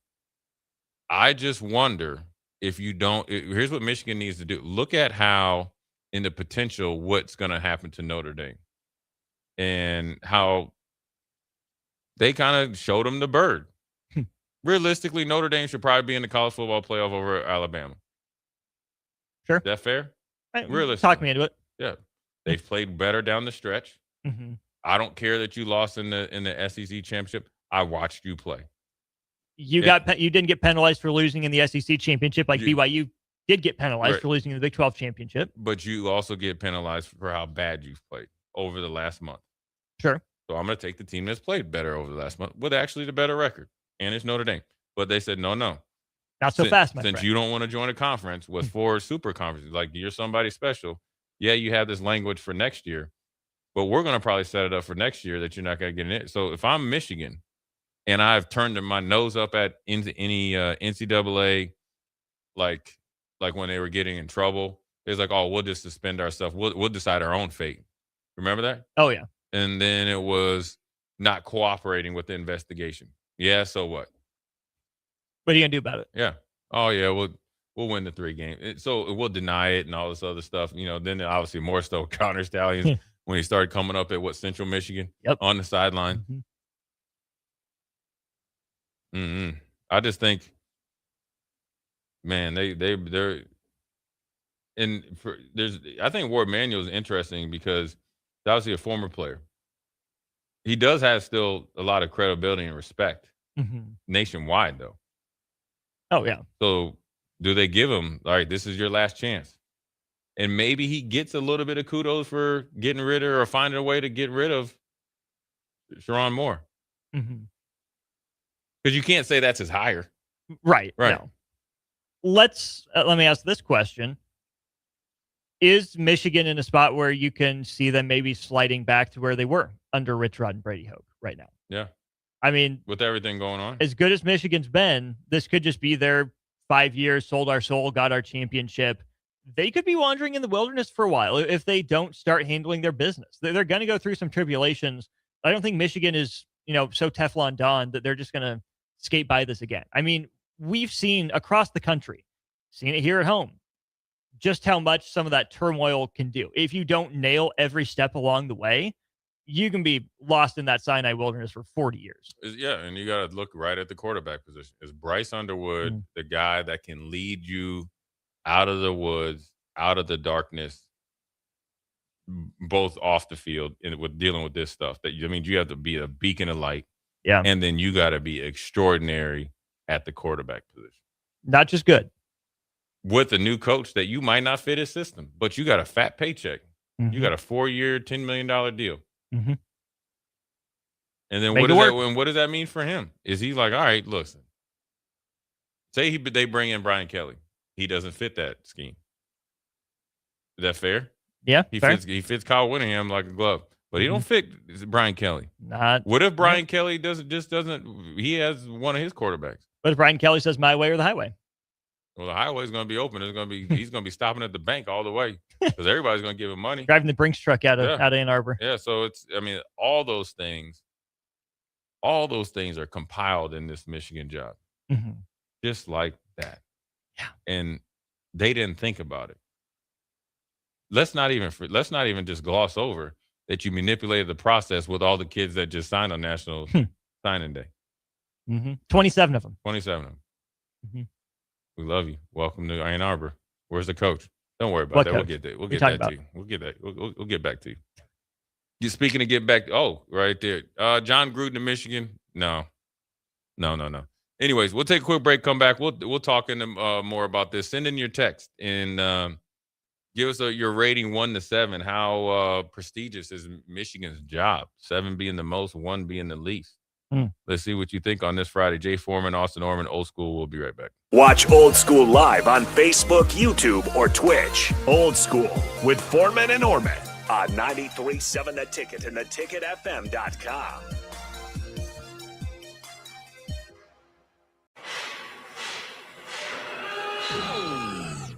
When equipment breaks down and operations come to a halt, every single second counts. So why is your maintenance team spending 60% of their time doing anything but turning wrenches? MaintainX is the AI-powered maintenance and asset management system that helps your team get back to actually fixing breakdowns. No more searching for manuals, no more hunting down parts, no more drowning in paperwork. With MaintainX, your team can access manuals from anywhere, create new procedures in minutes, and turn voice notes into clear and complete work order feedback. What used to take hours now only takes minutes. Keep your operations moving, not your paperwork. Join over 11,000 maintenance teams that are already fixing more and filing less. Try MaintainX for free today. Go to maintainx.com/AI. That's maintain and the letter x.com/AI. Are you ready to make a difference this holiday season? Schwiezo Construction and TMCO are hosting a diaper drive December 5th through the 19th. They're collecting diapers, pull-ups, and wipes to benefit TMCO Prep Academy, the Nebraska Diaper Bank, and Forward. Drop off your donations at Schwiezo Construction, 93.7 The Ticket, Pine Lake Self-Storage, or White Elm Brewery. Together, we care for our community. For more information, please visit Schwiezo Construction's website or Facebook page today. Winter is just around the corner. Is your vehicle ready? Don't get left out in the cold. At A1 Automotive, we prep your car for whatever winter throws your way here in Nebraska. For battery checks, brake inspections, tires, heaters, whatever your car needs to keep you and your family safe on the road, we've got you covered. A1 Automotive, always honest answers. Did you know that deer collisions are covered under the comprehensive portion of your car insurance? That means, like with hail damage or vandalism, since they are out of your control, they don't usually raise your insurance rates. And that's a good thing, since most deer don't carry liability insurance. At Eustace Body Shop, we fixed all kinds of animal collision damage, from cows to raccoons, bobcats, and even turkeys. We can't do much for the animal, but we can get your car back on all fours and looking like new again. The most recommended Eustace Body Shop. That's who we are. Don't be fooled by the typical holiday ads this year. A new car for your significant other is a dream, but not a likely reality. Why not upgrade the current car you have with a detail? This year's hot item is a gift certificate from Nebraska Auto Detail to make your car look and smell fully refreshed again. We all have clutter and we all make messes, but it doesn't have to stay like that. Give the gift of a clean car this holiday. Buy your certificate at NebraskaAutoDetail.com or call 402-601-5086 for an appointment today. Anderson Ford in Lincoln has 2 convenient locations, which means 2 times the customer service, 2 times the inventory, and 2 times the ability to get you in the car of your dreams. Whether you visit us on the north side or the south side, you'll find more selection and a team that's always on your side. When you're looking for a better way to buy your next Ford, visit Anderson Ford in Lincoln, where exceptional service meets unbeatable selection. Make plans to be at the Icebox on Saturday, December 13th for Teddy Bear Toss Night as the Stars host the Dubuque Fighting Saints. Bring a teddy bear or stuffed animal from home or purchase one at the game. When the Stars score their first goal of the game, it's time to throw the bears and stuffed animals onto the ice, with all being donated to the Community Action Partnership of Lancaster and Saunders counties to help local children in need during the holidays. That's the Teddy Bear Toss on Saturday, December 13th with the Lincoln Stars.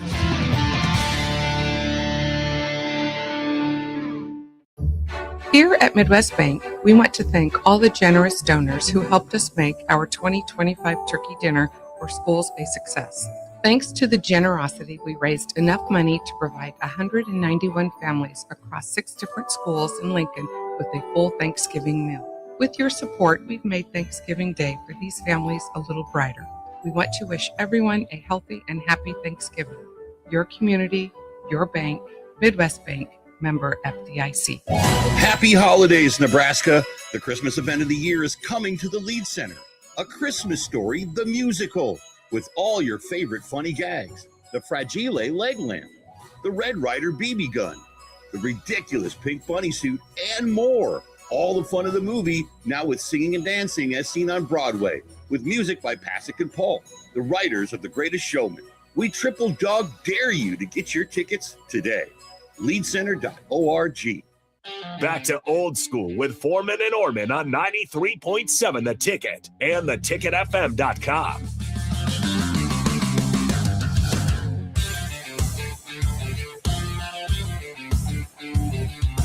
What up? We're back. Jay Foreman, Austin Orman.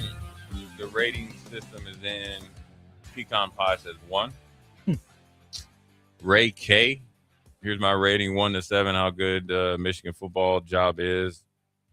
He doesn't care. Next topic. Your turn now. Thanks, Ray. All See right, ya. Ray, where you going, man? Ray K, is that supposed to be a riff on Ray J? Hope not. Yeah. Do you think Ray K knows who Ray J is? He seems like a dude that would know. He probably bought the. I hope not. Yeah. Yeah. He probably downloaded off of like one of those. Keeps it on his second computer. Yeah. I got it on a jump drive or something like Right. that. Yeah, it's tough, man. But we'll see. We'll see what happens at both of those places. Just interesting that college football has been turned upside down. What would you say it is, 1 to 7? With everything going on, I'd probably say a 3 or 4. See, I still find it hard to put anything lower than a 5. It's 3 or 4. There's probably some stuff up there, man. Currently 3 or 4, but Yeah. I There's a lot mean, of stuff going on up there. Man, It's tough. it's still Michigan. I mean, Yeah. what? It is 1,000 still Michigan. Wins? It is still Michigan. Right. And it's because they tell themselves it's still Michigan Yeah. that they've gotten themselves into this trouble. Mm. But not like Ohio State's been perfect, but Ohio State just gave away tattoos. Are there these same skeletons at Ohio State? Are they just better at hiding it? Or is Ohio State actually better at like handling business and I not think like they're calling better. I it think they're stuff? probably better people than Michigan. There's just different people. Now Ohio State had the thing with the wrestling coach, for a while or whatever Yeah. they had. Like I said, nobody's perfect. Yeah. We're not perfect here in Nebraska, but it's very interesting that Michigan's in this spot. Who want to know who's not in this spot, Austin? 'Cause we'll pivot. We'll do you a favor, Ray K. Is a Husker volleyball team. Hey. You always wonder like what the pressure meter is. Is it more pressure to dominate or just to win? I think at this point, it's just to win a national championship. Mm-hmm. That's the only thing that matters. I don't care if you come down to the final point, just win. Mm-hmm. Obviously, they're going to hopefully handle their business tonight and move on. Sure, you're going to get everybody's best shot. They'll be able to kind of prepare for you. But I think they have so many ways to beat you, and they can handle anything that you've thrown at them. And the continuity and the way that Coach Danny has came in and really uplifted the team. You can tell that probably she creates a competitive environment that she's very clear in communication where you have two players and at the libero, one start and one's not. You're not just, oh, by the way. It's like this is why, and it's based on matchups, but also production and practice. So I have a feeling that their practices are just as tough or maybe tougher than the game. Well, I mean, to hear people that are in and around the program talk, Nebraska's second team is as good as most places' first team. Right. Or could be a borderline top 25 team in and of itself. And that's incredible just to think about. When you talk about winning versus dominating, though, Jay, I think that the dominance has already kind of happened, right? They had that run at an undefeated regular season. Hadn't lost a set forever. until out there in California. Right. Well, I'm saying, this year they're still undefeated, right? Yeah. But like as freshmen, the same kind of core made a run at the undefeated season until really late, didn't quite get it, made it to the national championship game, got dominated. Last year, okay, they level up a little bit. When that core is sophomores, you get some more contributions, even from like a Rebecca Alec, and then you collapse. Yeah. You crumble. You fold. There's no other way to say it. You're 2 points away from playing for a national championship, and you let it slip through your fingers. That's a collapse. It's a stain. So then there's this year. I mean, 27-3 is a dominant regular season. Just winning matches in the Big Ten, being the number 1 seed in the Big Ten, you make the case that you are a dominant team in the best conference in college volleyball. Nebraska's already done the whole dominance thing in the regular season. It's not new to them. This group hasn't won a national title. It's been a while since Nebraska has won a national title. They've always been close. They've always been in the picture, but this is not a program that is so far leaps and bounds ahead of everyone else in the country right now that they can sit back and laugh and say, we're going to cruise. We'll name our score. They're good. They've been clearly the best team in college volleyball right now. But until this group with this core wins a national title, you don't care how it looks. Yeah. The regular season sweeps are really nice. Shows you how good they can be. Except that they didn't face this competition night in, night out. Yeah. Now, they did early in the season, made it look silly, had their ups and downs, but they came through it with wins. If they dominate, fantastic. But this core needs to win a national title first, and then next year you can talk about, let's see if we can't name our score. Yeah, and that may be what is the thing or a big point that they maybe switched their mindset in the offseason, which allowed them to continue to dominate during the regular season. And then this is what they've been waiting for to get into the, in the tournament. Mm-hmm. And sometimes you just need that. Let's not worry about aesthetics. Let's not worry about win streaks. Let's just win. It doesn't matter, because once we walk off the court and we won, we're on to the next. And I think if that's the mindset, it's a great mindset, because it actually relieves a lot of the pressure. Relieves like, oh, do we need to win by 4 points or this and all that? And I think the biggest lesson they learn, and we see it all the time in sports, all the time in every sport, don't watch the clock. Don't look at the scoreboard. Just keep playing. And sometimes when you do it, and Penn State played probably above their grade, and they were a great team, but it felt like they just got on a run. Once they saw like the momentum switch, boy, they started raining threes, analogy in basketball. Everybody got hot, and they weren't able to overcome it. So, it's another time tonight, approximately about 8 o'clock, right? Because everybody assumes that the first match will go 5 sets, right? And so about 8 o'clock, they'll be able to, step on the court and just take another step towards their goal and prove, not prove to anybody else, but show everybody else, how dominant they can be. They have nothing left to prove, except the good thing for this group is that they do have something left to prove. Well, the hardware, they have to prove that they have that national championship grit. They have the depth to do so. They have the experience to do so, which I think they will do it. And I think when they do it, they'll realize it. They'll realize the journey was worth it. Now, it was not worth it when you when you lose. It's worth it when you finally complete the mission. And so, I mean, they're in the chasing ghost stage right now. What would you say? They're in chasing ghost, and then obviously cementing the standard. I mean, this is still year one of coach. Yeah, but those players have been here. They've been, John Cook, one of the greatest of all time, and Coach Danny coming. I mean, if she comes in, she wins the first one. I was like, oh, now everything's just icing on the cake. Let's you know what I'm saying? Right. So listen, it's right there for the taking, and then obviously you got to take on, I think, Kansas tonight and handle your business. It's such a fascinating little pod. Kansas is the number 4 seed nationally. They're number 16. Also in the pod, Texas A&M. And Louisville. Yeah. Could get a Trev Bowl if Nebraska wins. Could get the Danny Busboom Kelly Bowl if Louisville wins. We're assuming Nebraska takes care of business there. And Jay, I mean, we know Nebraska football has had some of these streaks against teams. Nebraska volleyball's never lost to Kansas. 88 times they've played. 88 times Nebraska's won. Yeah.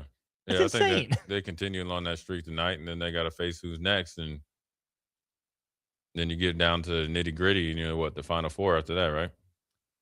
Two more, and you're headed to Kansas City, just down the road. And that's going to be jam-packed, too. A gym that treated Nebraska men's basketball well just a couple weeks ago. So it's set up really well, but now when it's set up, you got to make sure that you, obviously exceed expectations and do what you need to do. So it's a good place to be in. It's also a hard place to be in when you're chasing a ghost, but it's obviously a good race to run because very few can do that. Got this tweeted at both of us from Kelly on Twitter. Michigan is the new dirty cheater cult displacing Miami. It's a 3. Every job in the SEC is better, even Missouri. You have to deal with the whole cult mentality up in Michigan. Yeah, I like There's that. a lot there. That is a 1,000% true. I think what Miami was doing, people didn't like how much junk they were talking and how And brash backing it up. and how brash they were. What people don't like or initially didn't like about Michigan is they got caught in the Connor Stallions thing, and then they were brash about it and throwing it in your face. Mm-hmm. And then obviously they've had stuff before, and desperation probably made them do some things that maybe they normally wouldn't do. I still think this type of behavior has always been in Michigan. So we'll see what happens. Look, you want the better Michigan it is better for the Big Ten. Better Nebraska is better for the Big Ten. So I hope they get back all while Nebraska gets back to where we want to be, because it's better for the Big Ten. It's better for everybody. Just get back to one step worse than Nebraska. Exactly. Where you belong. Michigan can do too. I just want you back. Oh, sure. Yeah. Sure. I want you to look like I want you on the way back. Like the way back. I want you definitely in stiff I'm gonna be able to arms. see you, but I want you to be in stiff arms length of it. And I won't have to be able to speak up to have you hear me. one little side note. We have not heard anything from our boy Desmond Howard. Been who another was day. so up in arms about Nebraska wanting to play in COVID, kicked their butt out of the Big Ten. Now you got Connor Stallions, and now you got Sharon Moore. Where are you, Desmond Howard? Convenient that the studio shows for college football are done right now. Convenient. But where he was heavy on the social media. He was heavy on the Zoom in or Skype in on everybody's show because Nebraska wasn't good. Mm-hmm. Yeah, you beat us in the regular season, but we're talking about what your behavior is. You were talking about our behavior. Where are you right now? The only person that really dimed out everybody at Michigan was Jake Butt. He pretty much said we ain't what to do from the beginning. He needed to be gone. I mean, you know what's funny? He's on the Big Ten Network. Hey, and Jake Butt has a bone to pick because he got hurt. Yeah. Michigan didn't have that insurance policy looking right for him. They didn't pay the premium. They did not. Cold-blooded. But he's a Michigan man. And you know, my friend, that my other high school teammate that went to Michigan, he ain't returned no text message. He's sitting there. He's silent. He's silent night. Okay. Can I just say, having been not exactly in that position, but high school was really bad in that regard for me. Every time Duke would lose a game, oh, look at Duke lost. You see the game? How about that? How'd you like that game? Like, really? Yeah. Like, I was just asking what's popping up there. Hey, you doing all right? Yeah, y'all hanging it? I asked. I said, Jason. That's the Jason Cap. I called Cappy. Cappy, you good? Are you all right? Because you listen, when y'all right, 5:37 p.m. Listen, when you beat us down here, he's like, man, you gonna send me some runs? What happened? Yeah, same old thing, right? Yeah, I mean, it was just text after text. I was eating it. Where you at, player? I'm gonna text you again. I might even call you. I'll leave you a voice message. Hey, man, I just want to check in on you, man. You know, it's Friday, man. You know, got a lot of time on you. I just want to make sure you're okay up there in Ann Arbor. Just check in. Not asking for much. Just checking in. You know, I know he was going through a little something. He had to take his daughter off to college and stuff. You know, he's playing bad. I understand. It's emotional. Yeah, well, I wanted to check on your emotions. How are you? Yeah. All right. Yeah, how are you doing right now? Anyways, we'll take a quick break, come back. We'll put that to bed. Obviously, the Husker women are going to handle business here in about 3 hours and some change. Jay Foreman, Austin Orman, we'll be right back. You're listening to Old School with Jay Foreman and Austin Orman. Download the mobile app and listen wherever you are on 93.7 The Ticket and theticketfm.com. Husker fans watch women's basketball, so we can't wait to see you in the stands at Pinnacle Bank Arena this season. Single game tickets start at just $12, making it easier than ever to watch the Huskers from the best seat in the house. Don't miss your chance to witness the energy, the hustle, and the heart of this team live in PBA. Huskers watch women's basketball, so get your tickets now at huskers.com/tickets. Go Big Red.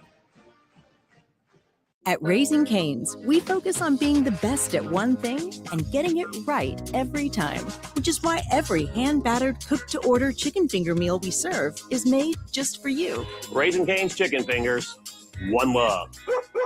Attention parents of 8 to 12-year-olds. The Lincoln Children's Museum is opening a new exhibit designed specifically with them in mind. Mark your calendars for the grand opening on Saturday, December 13th from 9 a.m. to 11 a.m. On site, meet Love Nebraska volleyball players, including Lincoln's own Jordan Larson. Plus, the first 100 kids will receive a mini volleyball. Please note, fans must have a child with them to enter the museum. While you're there, be sure to check out the new Rock Wall, Book Nook, and Maker Studio. This event is free for members or included with regular daily admission. Learn more at lincolnchildrensmuseum.org. 93.7 The Ticket, Fox, KFXL weather. Brought to you by Bryant Air Conditioning, Heating, Electrical, and Plumbing. Your Lincoln forecast for today, we'll see mainly cloudy skies with a light breeze and an afternoon high of just 34. Tonight, mainly cloudy skies remain with light winds, a low around 16. And tomorrow, a chance of snow in the morning. Otherwise, mainly cloudy skies be breezy and cold with a high of just 17. I'm meteorologist Kyle Fletcher from 93.7 The Ticket and theticketfm.com. Anderson Ford in Lincoln has 2 convenient locations, which means 2 times the customer service, 2 times the inventory, and 2 times the ability to get you in the car of your dreams. Whether you visit us on the north side or the south side, you'll find more selection and a team that's always on your side. When you're looking for a better way to buy your next Ford, visit Anderson Ford in Lincoln, where exceptional service meets unbeatable selection. Have you heard about Advanced Medical Imaging Surgery Center? Located at 7555 Pioneers Boulevard, Advanced Medical Imaging Surgery Center offers compassionate, patient-focused care and provides outpatient surgery services, making it possible to have non-emergency surgery and return home the same day. Advanced Medical Imaging Surgery Center specializes in cardiology, vascular radiology, orthopedics, pain management, and much, much more. Give them a call today at 402-261-1085 or online at amimaging.com. Mike, I've been thinking our house could really use a makeover. How about new siding? I've been thinking the same thing. Have you heard of James Hardy? Yes! Sarah down the street had Roofing Service Company install James Hardy siding on their home, and they love it. Roofing Service Company does have great reviews. They took her through the design process and made everything super easy. Roofing Service Company offers expert design and installation. Couple that with James Hardy's durable products and variety of colors, you and your family will love your exterior remodel. Just visit roofingservicecompany.com. That's roofingservicecompany.com. Load up on meat and more this spring at the Mercado by Certified Piedmontese with great selections of T-bones, tomahawks, ribeyes, filet mignon, brisket, sirloin, and so much more. The Mercado has locations at 84th and Havelock, 30th and Yankee Hill, and now 85th and Old Cheney in Lincoln, where you can have $2 draft beer every Thursday night from 4 to 8 p.m. and half-price espresso drinks on Fridays from 8 a.m. to 2 p.m. Get to the Mercado today for the best meat in town. If you or anyone you care about is facing a family legal matter, call Cordell and Cordell today at 1-855-GET-LEGAL or visit CordellCordell.com to schedule your consultation. There's a lot on the line in divorce. This is Joe Cordell of Cordell & Cordell, the largest family law firm in the country, with over 35 years of helping clients navigate divorce. But being big doesn't mean less personal or less local. Our attorneys live and work in your community, and as neighbors, they understand the challenges your families face. Divorce touches all areas of your life: your home, savings, retirement, and of course, kids. So when you find yourself facing divorce, you need a partner you can count on. Visit CordellCordell.com to schedule your consultation. If you or anyone you care about is facing divorce, contact Cordell and Cordell today. With over 100,000 clients served, we understand the challenges you're facing on a personal level. Call Cordell and Cordell today at 1-855-GET-LEGAL. That's 1-855-GET-LEGAL. 1221 N Street, Lincoln. Here at Midwest Bank, we want to thank all the generous donors who helped us make our 2025 turkey dinner for schools a success. Thanks to the generosity, we raised enough money to provide 191 families across 6 different schools in Lincoln with a full Thanksgiving meal. With your support, we've made Thanksgiving Day for these families a little brighter. We want to wish everyone a healthy and happy Thanksgiving. Your community, your bank, Midwest Bank, member FDIC. Empire Netting and Fence delivers top quality netting and fence solutions. From major sports venues to backyard installs and everything in between, coast to coast. We take on tough jobs with grit, integrity, and a strong commitment to safety. Empire is growing, and we're hiring motivated people ready to grow with us.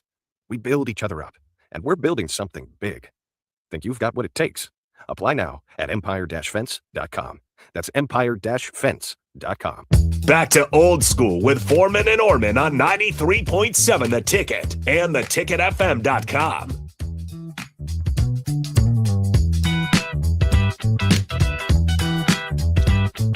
What up, we're back. Jay Foreman, Austin Orman, quick segment before we get to the 5 o'clock hour. Before we do so, Austin, I know Huskers have a big game. They probably are in Champaign right now or close to it. Big game tomorrow afternoon to continue along the win streak, but obviously facing the challenge that Illinois Fighting Illini bring. I know you're going to get into it more on corner 3 here in a little bit, but real quick, what are your thoughts? Yeah, so I'll be really breaking down the Nebraska defense on corner 3 and a little bit on the matchup. But I think this is a better matchup for Nebraska than some recent Illinois teams have been, right? You think about your Kofi Coburns, right? He was a problem. he was a problem. Ayo Dosunmu, kind of a problem. Terrence Shannon Jr., we know. Coleman Hawkins gave Rink Mass some fits. Illinois' bigs now, the Avicic twins that are there are better matchups for Rink Mass. They're both good. They can both stretch the floor a little bit, or maybe I think they're there. But Keaton Wagler's good. He's a wing, but not the same like Terrence Shannon, Will Riley type. And a bunch of just other foreign dudes who are older, kind of foreign professional types that know how to play the game, but they're not going to be overwhelmingly athletic, maybe like they were, right? They're skilled. They can shoot, though they'll still play pretty fast. But I think that for the first hostile test Nebraska is going to have, it's actually, when you think about the Nebraska-Illinois series, one of the better matchups I think Nebraska's had against Illinois. Yeah, I think like personnel-wise, and obviously I think Stanford coming over, and obviously Rink Mass, having him, coming back at even a better level than, before. And then I was thinking Jamarcus Lawrence, obviously, when he was here before, was obviously a young buck playing any type of Illinois team. I think it's the best matchup team, matchup-wise, and the way Nebraska's played, I think they get off the bus going into the arena with superior confidence in themselves, no matter who they're playing. The biggest thing for me is how they start. That's kind of been on the road, on the Big Ten. We've seen it. Remember the time that they went up to Purdue and got beat pretty bad. But it was mainly the first 10 minutes. And then after that, they were able to play, point for point. So how they start in that first, let's just say 10 minutes. It's about 6 to 8 minutes will tell me everything, because because I think down the stretch, if the game's tight, I like Nebraska because they are able to if they get you in that point, in that position, Brett is able to dial up some things, but also I think they have, by that time, they know who's playing really well. And when Nebraska's playing really well, it's not just Rink Mass. It's Rink Mass and Braden Frager and Sanford and or just a host of guys. So then when you have that down the stretch, you really don't have to really favor one side of the court or another. You just got to take whatever the defense gives you. I'm glad you bring that up. That's one of the things I'm going to keep my eyes on throughout the course of the season for Nebraska is their late game execution, because close games and your results in them aren't really a skill we've seen in sports, right? I mean, just look at the Chiefs. Essentially the exact same rosters last year. Perfect in one-score games to one and whatever in one-score games now. You control it, but you don't. In the long run, it always balances out. And think about the close-ish games that Nebraska's played so far. Oklahoma. Probably shouldn't have been close at the beginning. Nebraska made it close. Credit them for coming back. New Mexico. Probably shouldn't have been close, but was. Right. Kansas State. Really good back and forth game. Those are 3 coin flip games that have all gone Nebraska's way. They blew Wisconsin out in what could have been a coin flip game. Great, and they dominated from start to finish. And I'm just really curious to see, Jay, if Nebraska's ability to finish games, to find ways to hang around, to have a lead late and get that one last stop, or even, like you said, the play that Fred Hoiberg drew up from Lawrence to Rink Mass for the go-ahead layup at the end of the game. Obviously, K-State tied. We need the same Hoiberg free throw to see Nebraska win it. That can be a strength. But I wonder if Nebraska's fortune and ability in close games is a skill and a byproduct of having a veteran experienced roster that doesn't get rattled in those moments and knows how to keep games close, or if Nebraska's shooting variance will come into play and Nebraska's due to maybe drop a couple here, in the next month or so as Big Ten play starts, where they're not, demonstrably better or worse than they've been. They just didn't hit that shot, or they didn't get that bounce, that roll, what have you. Yeah, it'll be interesting. It's just starting to finish for them on the road. Yeah. On the road is huge.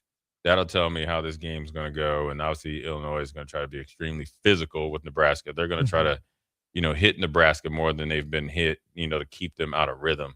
How Nebraska counteracts that is going to be huge as well. You mentioned the start as well, and this is I typed this up last night, kind of my game plan for corner 3, and I put this at the end because I don't know how strongly I believe it, but I'm going to bring it up here.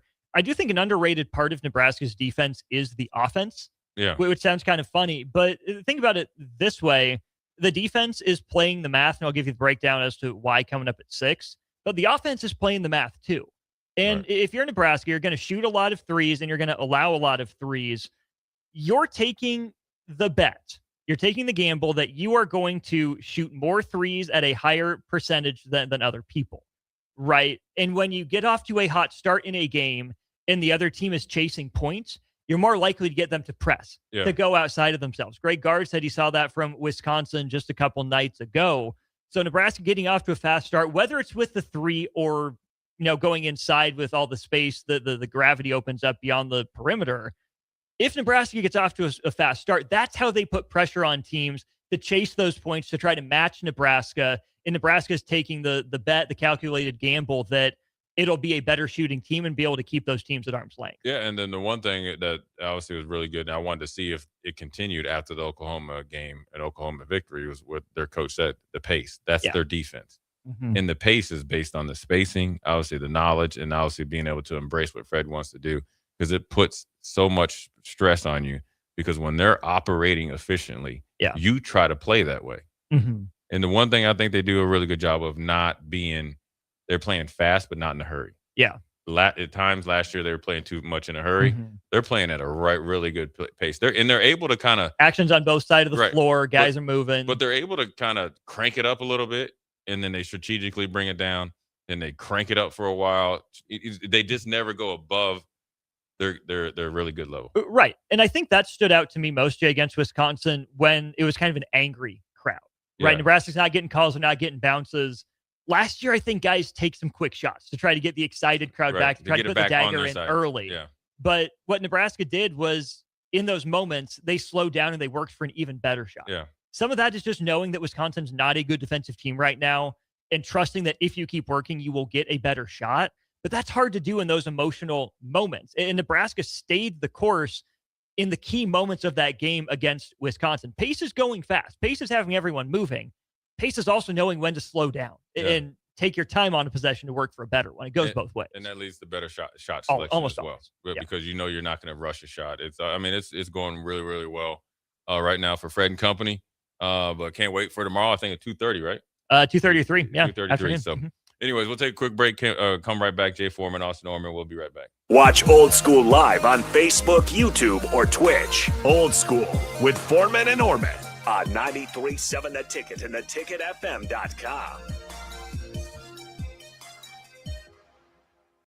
This is Lincoln's home for sports talk on the FM dial. Also online at theticketfm.com. On the internet. KNTK FM Firth, 93.7 The Ticket. Load up on meat and more this spring at The Mercado by Certified Piedmontese, with great selections of T-bones, tomahawks, ribeyes, filet mignon, brisket, sirloin, and so much more.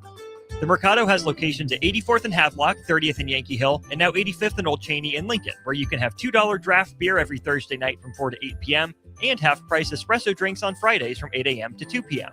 Get to The Mercado today for the best meat in town. Happy holidays, Nebraska. The Christmas event of the year is coming to the Lead Center.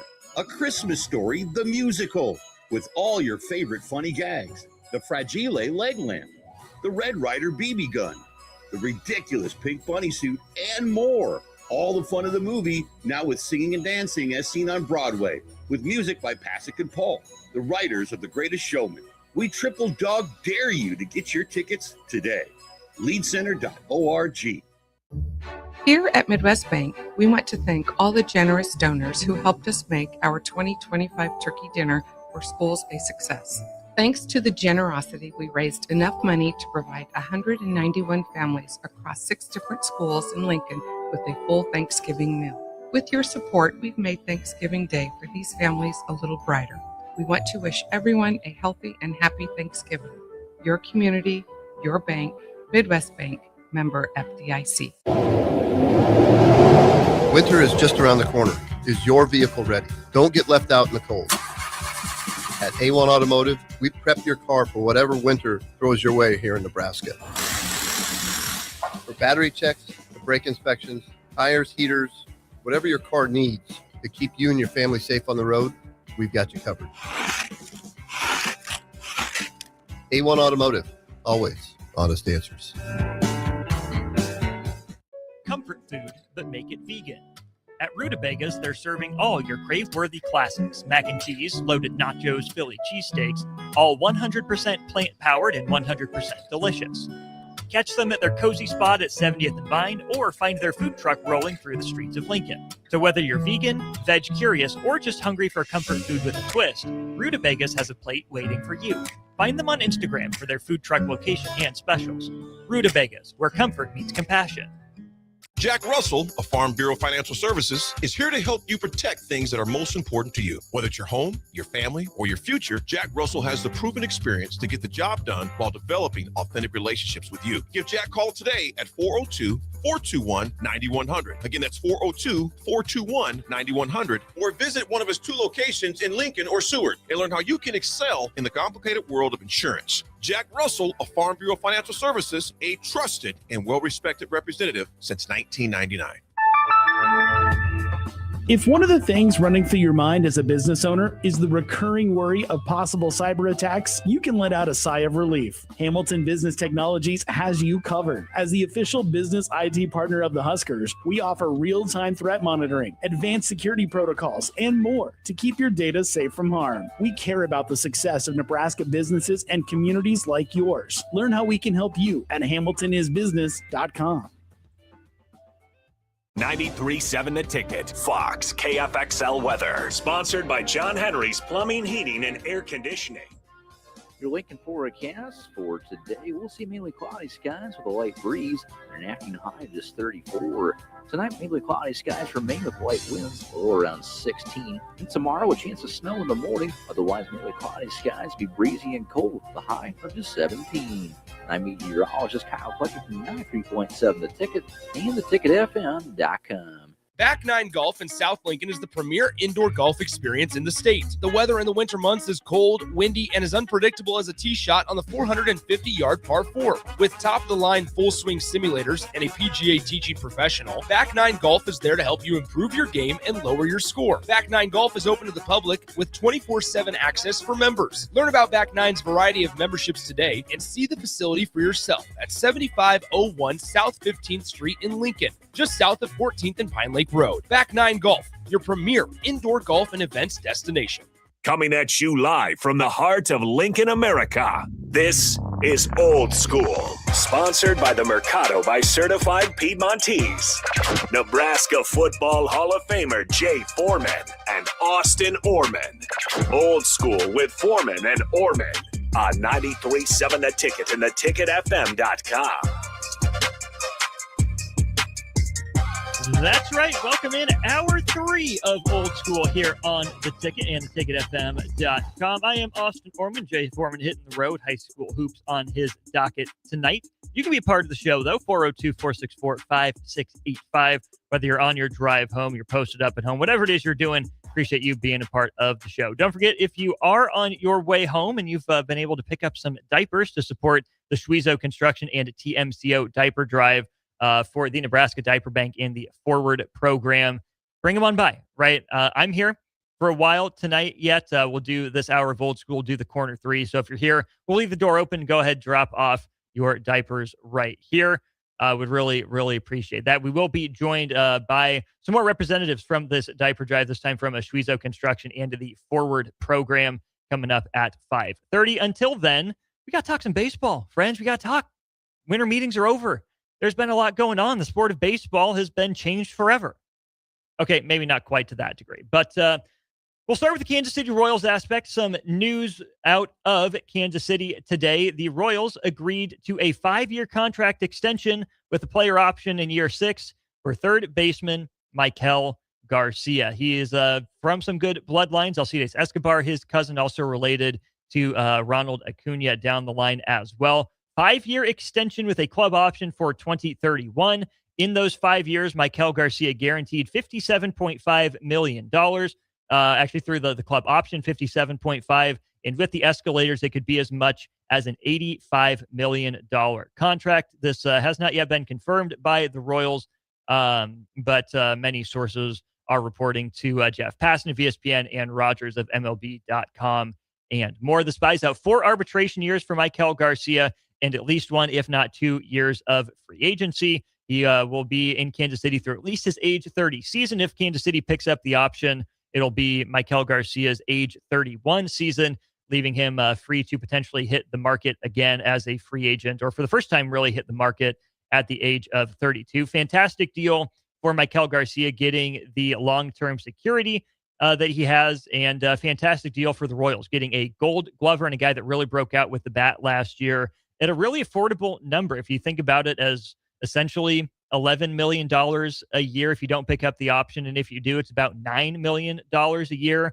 for a guy that won a Gold Glove and made up, without a doubt, the best left side of an infield in baseball alongside Bobby Witt Jr. I mean, if you look at what those two did combined, Bobby Witt Jr. put up 7.1 wins above replacement. Michael Garcia, 5.8, according to Baseball Reference.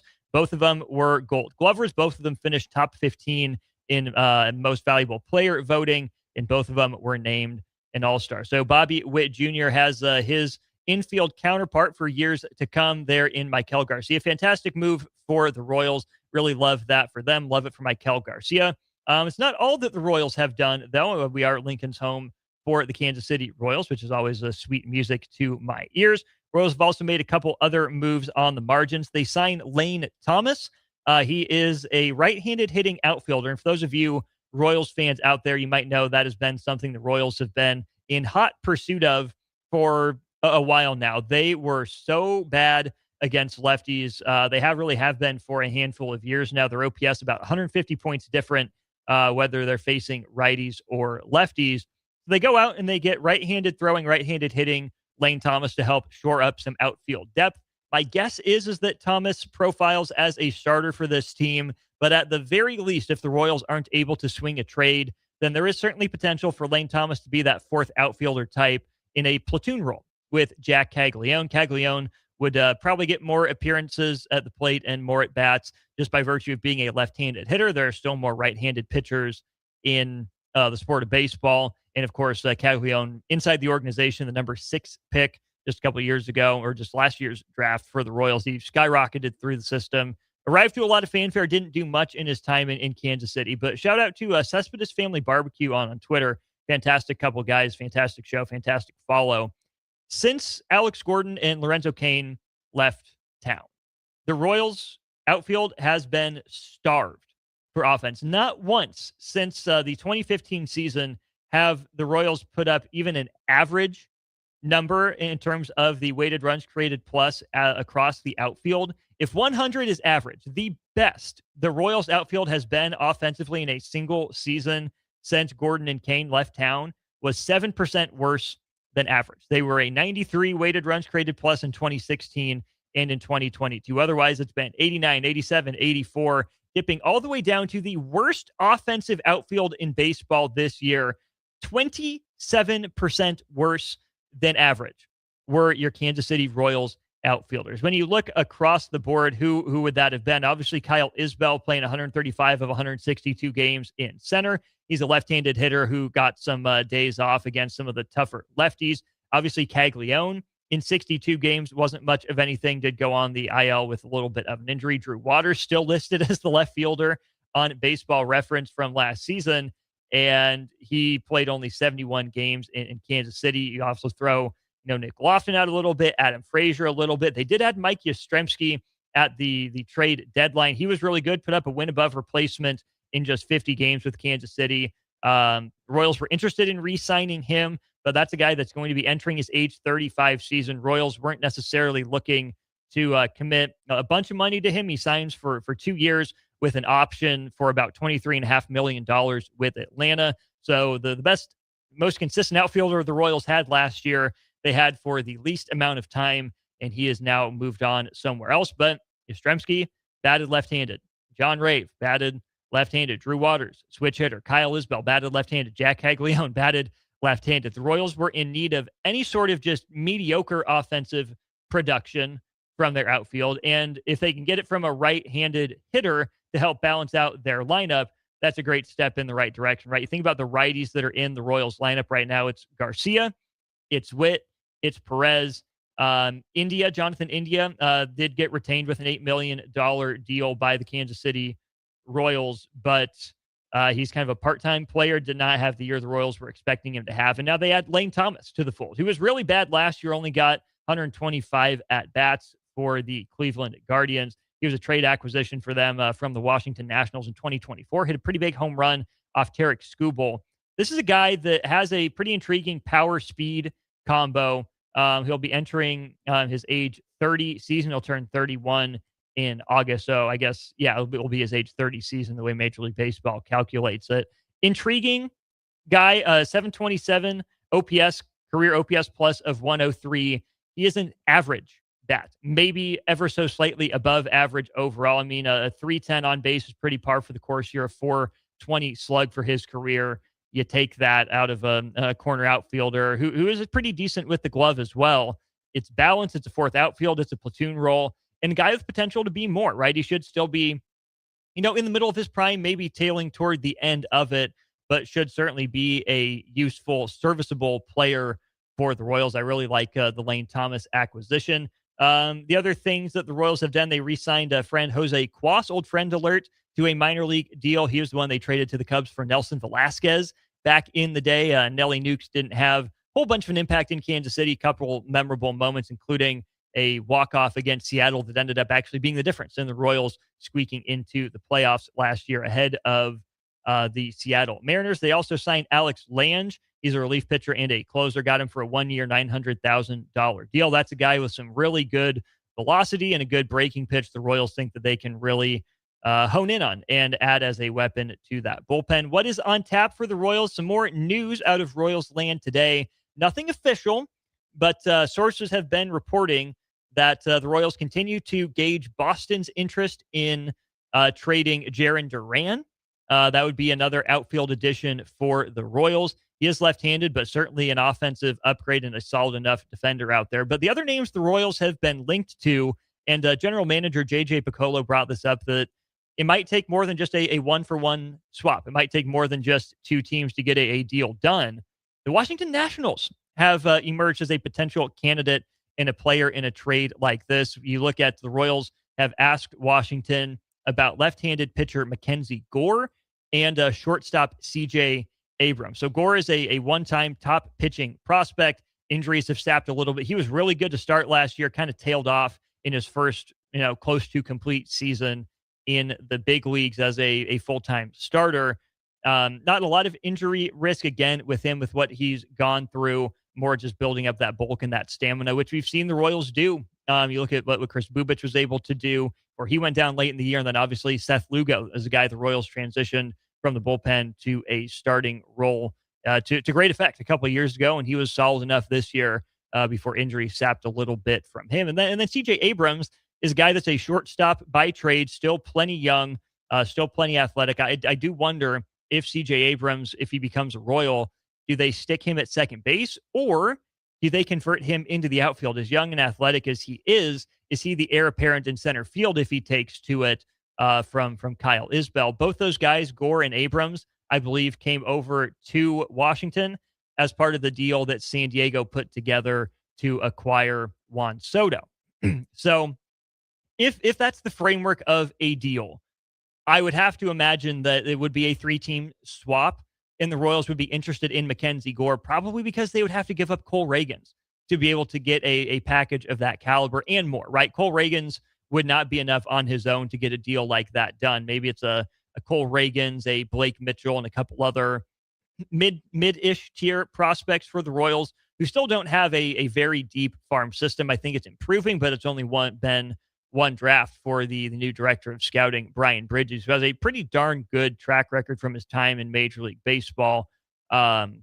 the Bridges drafts have been the Caglione draft, and then you also get the Josh Hammond and Sean Gamble draft, two guys that aren't necessarily traditional Royals prospects. So it's an improving farm system, but not one the Royals have much to trade from at this point. So it would probably take someone of the caliber of a Cole Reagans to get a deal like that done. And do you ever want to part with a guy like Cole Reagans, who has a few years of club control left and has pitched like the best pitcher in baseball before, and not far behind Tarek Skubal when both guys are healthy? No, you absolutely don't want to part with that. But the Royals have done one of the best jobs in modern baseball history. And by modern, I mean really just like the last 5 years since COVID, in terms of being a pitching development factory. Seems like that kind of happened overnight, really, with the new pitching coaches they brought in with the hiring of Mac Petrero. Kind of helped Michael Wacha rebound and maybe improve a little bit later in his career. Seth Lugo got mentioned. Royals are the ones that took the flyer on Cole Reagans in the trade from Texas, among many other success stories, right? Even in the bullpen, a guy like Lucas Urseg coming over. So if you're the Royals, you don't want to part with a guy like Cole Reagans. But if you trust your pitching development and you think that it's going to be harder to find offense than it is going to be to find pitching, I'd probably bite the bullet and end up making that trade if I was the Kansas City Royals. That's not all that's been going down in and around Major League Baseball, certainly around the winter meetings. Dylan Cease goes from San Diego to Toronto, a 7-year, $210 million deal for Cease in free agency. Josh Naylor re-signs with the Seattle Mariners, 5 years, $92.5 million for him as their first baseman. And then the guys that are on the move, the notable names. Okay, Pete Alonso. Here's a big one. The slugging first baseman, the polar bear, goes from New York, from the Mets, where he spent his whole career after the University of Florida, to Baltimore, a team that is so incredibly offense first right now. Pete Alonso had a really good year last year. Not really a bounce back year, maybe bounce back year in some form or fashion. I mean, 38 homers, hit 272, a 144 OPS plus with an OPS of 871. That's a 5-time All-Star, won a Silver Slugger last year, and was 11th in the MVP voting. We know what Pete Alonso can do with the bat. Incredible stick. Right-handed hitter as well, which is where you think about Baltimore, the bigger wall, the deeper wall that came into play there. They're still kind of fiddling with it. But again, we talked about it with the Royals. I think the Orioles are in a similar position where they need a right-handed bat to balance out their lineup that's pretty lefty heavy. And now when you look at Baltimore, what a fascinating offense they have. It was not the offense that was necessarily the problem last year. It wasn't elite by any means, but certainly good enough. I mean, look at the names in this lineup. Adley Rutschman, a little bit of a down year for him, but behind him you have Samuel Basallo, who they inked to a long-term extension, potentially putting Adley Rutschman on the trading block.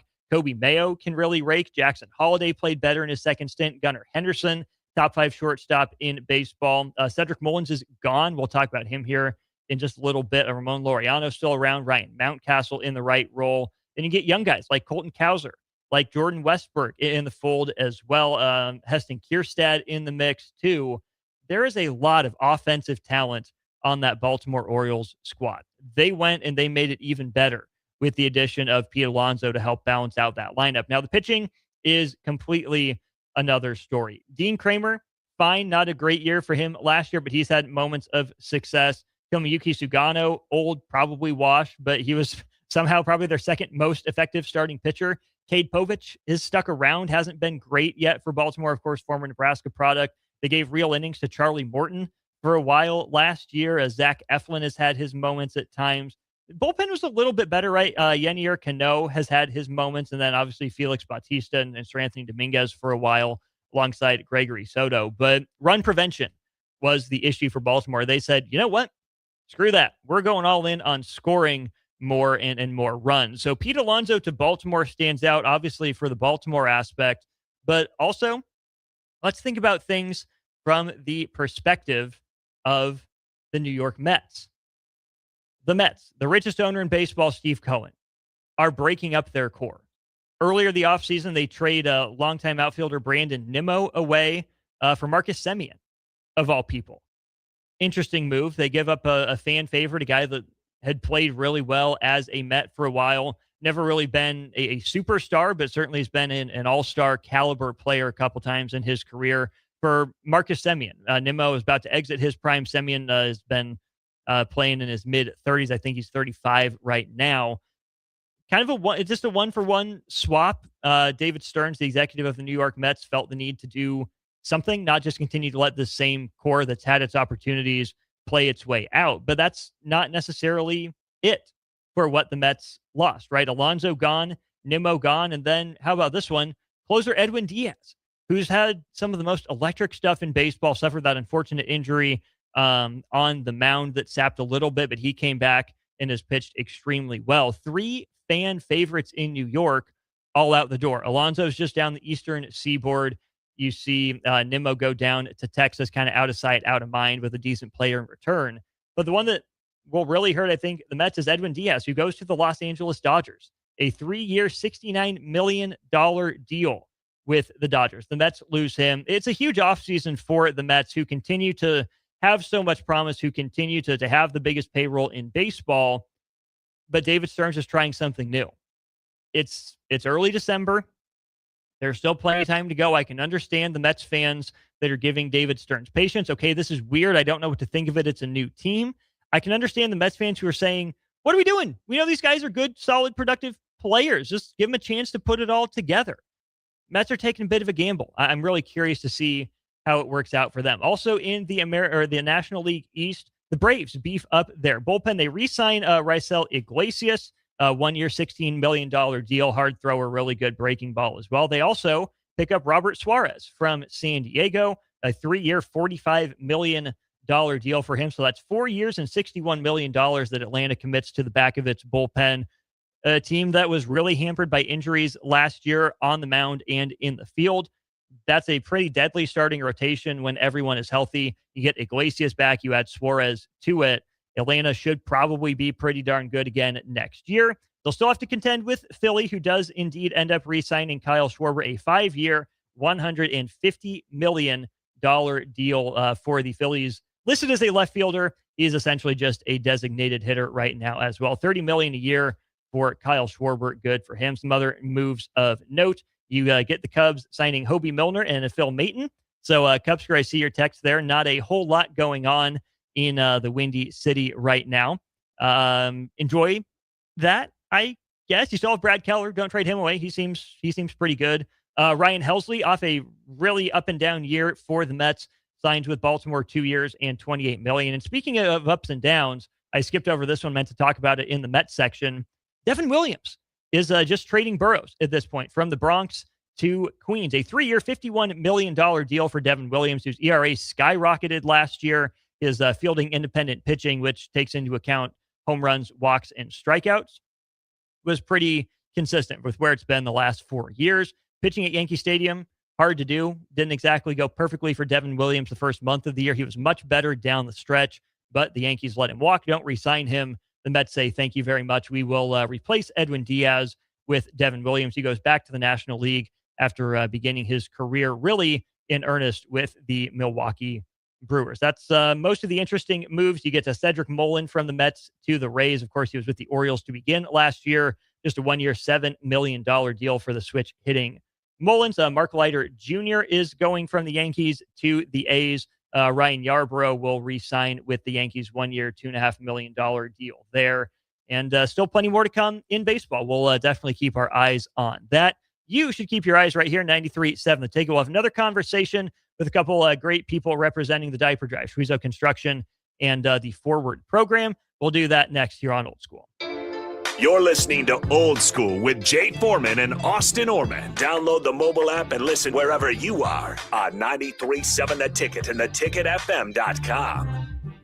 Jack Russell of Farm Bureau Financial Services is here to help you protect things that are most important to you. Whether it's your home, your family, or your future, Jack Russell has the proven experience to get the job done while developing authentic relationships with you. Give Jack a call today at 402-421-9100. Again, that's 402-421-9100. Or visit one of his 2 locations in Lincoln or Seward and learn how you can excel in the complicated world of insurance. Jack Russell of Farm Bureau Financial Services, a trusted and well-respected representative since 1999. If you or anyone you care about is facing a family legal matter, call Cordell & Cordell today at 1-855 Get legal or visit CordellCordell.com to schedule your consultation. There's a lot on the line in divorce. This is Joe Cordell of Cordell & Cordell, the largest family law firm in the country, with over 35 years of helping clients navigate divorce. But being big doesn't mean less personal or less local. Our attorneys live and work in your community, and as neighbors, they understand the challenges your families face.